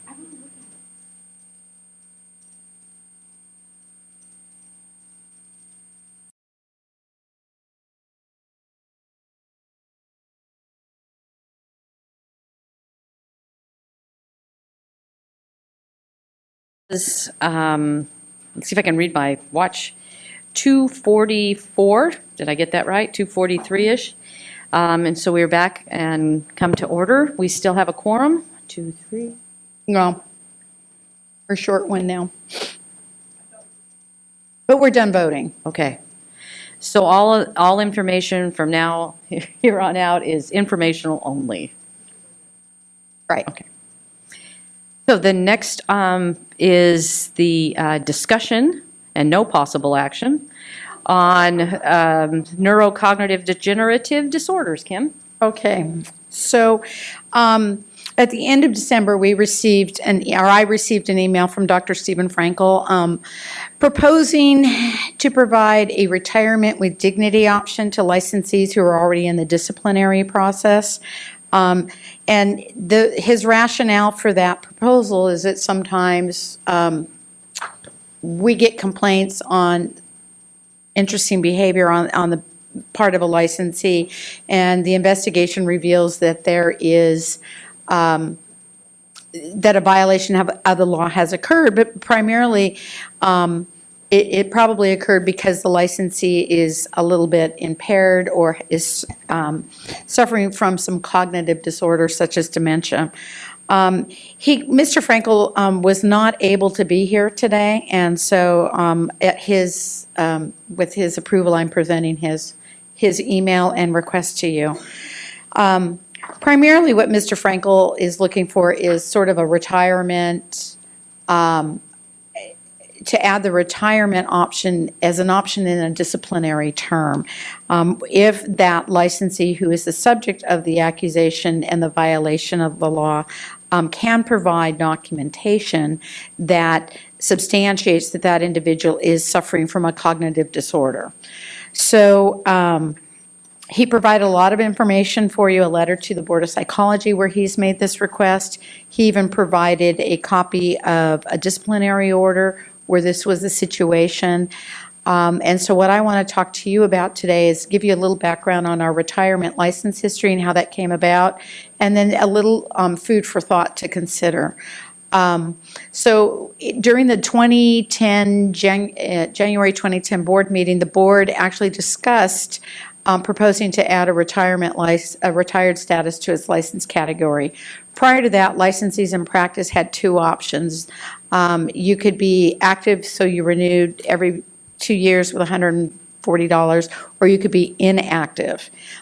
Many folks did not want to have their license canceled because when you looked it up on the website, it has sort of a negative connotation, and we had heard from stakeholders or licensees in particular that they wanted to have that option. Primarily offering them that option gave them the ability to sort of honor their years of service to the profession, and it seemed to be a little more prestigious than inactive or just totally canceled. So it was a respectful way for someone to end their career. So as a result of that discussion, we ran we sponsored some legislation, and it was authored by the Assembly Member Emerson at that time, and was subsequently signed by the governor. And we had added the retired license category effective January 1st, 2011. So that's what it's for. And under the current terms of the law, basically a licensee can request to retire their license, provided that there's no pending action against them. Their license is active in good standing at this point, or even inactive, but it's a good standing license. There's nothing going on with it. And so yes. Since the board has lost its quorum, all the remaining items cannot be discussed. Only you can provide the information, Kim, but no comments can be made by board members, and of course, no action can be taken. Okay. Or questions? I have to sit here and listen to staff. You have to listen to me. Oh, my gosh.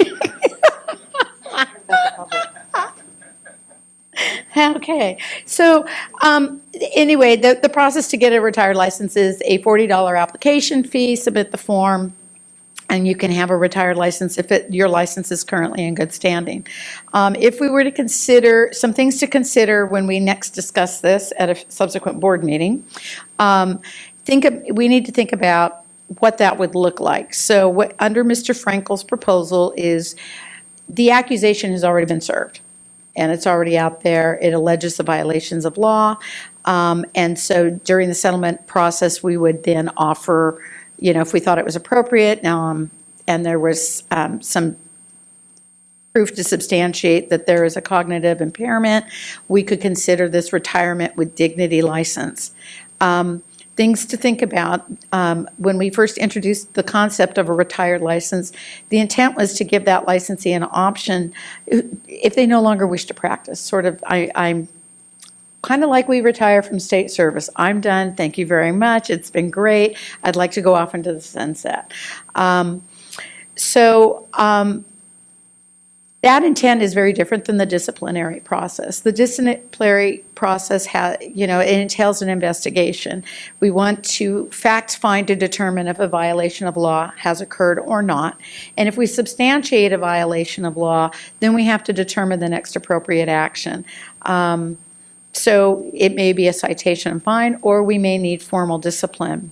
And once the action's initiated, we have to follow what's specified in the administrative procedure right. So under that particular act, it's carefully constructed to ensure that we follow specific procedures and that licensees' rights are also protected. So you get all those due process rights under that law.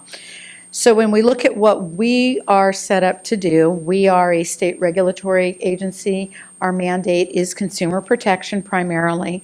And so one of the ways that we protect consumers is the publication of all these actions on our website. Once an accusation is filed and once the matter is decided and final. Additionally, part of what we are required to do under federal law is to report discipline to the National Practitioners Data Bank. So that affords everybody outside of California the opportunity to view any action that has occurred in California, but maybe that licensee wants to work or apply for licensure in another state. So if the board were to adopt Mr. Frankel's suggestion and offer a retired license to a licensee who is subject to an accusation, we might be perceived as non-compliant with our consumer protection mandate.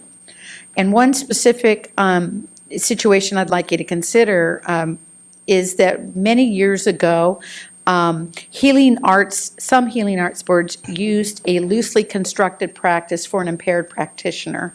If the investigation revealed that the practitioner was impaired, under specific situations, that practitioner was afforded the opportunity to go into a recovery program in lieu of formal discipline. This particular situation is not reported on the website. People don't know that the practitioner's in a recovery program. And it was, and it's never, if the practitioner successfully completed the rehabilitation program, then that action never got noticed on publicly. So it was sort of construed as those boards might be protecting their licensees.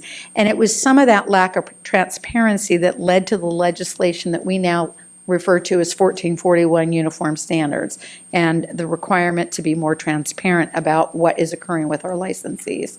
So that is something I would encourage all of you to strongly consider and think about, as well as and balance that with the request from Mr. Frankel, and we can have a discussion later. Okay, on advice from our council, since we lack a quorum, this meeting is over. Any other items that are left on the agenda will have to be moved to the May meeting if in fact they need to be discussed. Thank you for coming, and we will see you in May. And let me just say that the reason I advised the chair to basically say that the meeting is over is because to just sit here and listen and not be able to comment or provide feedback, the public wouldn't be able to comment on it. It's just useless to sit here through this process. And we do have to do it again for you to have any kind of comment on it. Okay. Keep smiling. Keep smiling.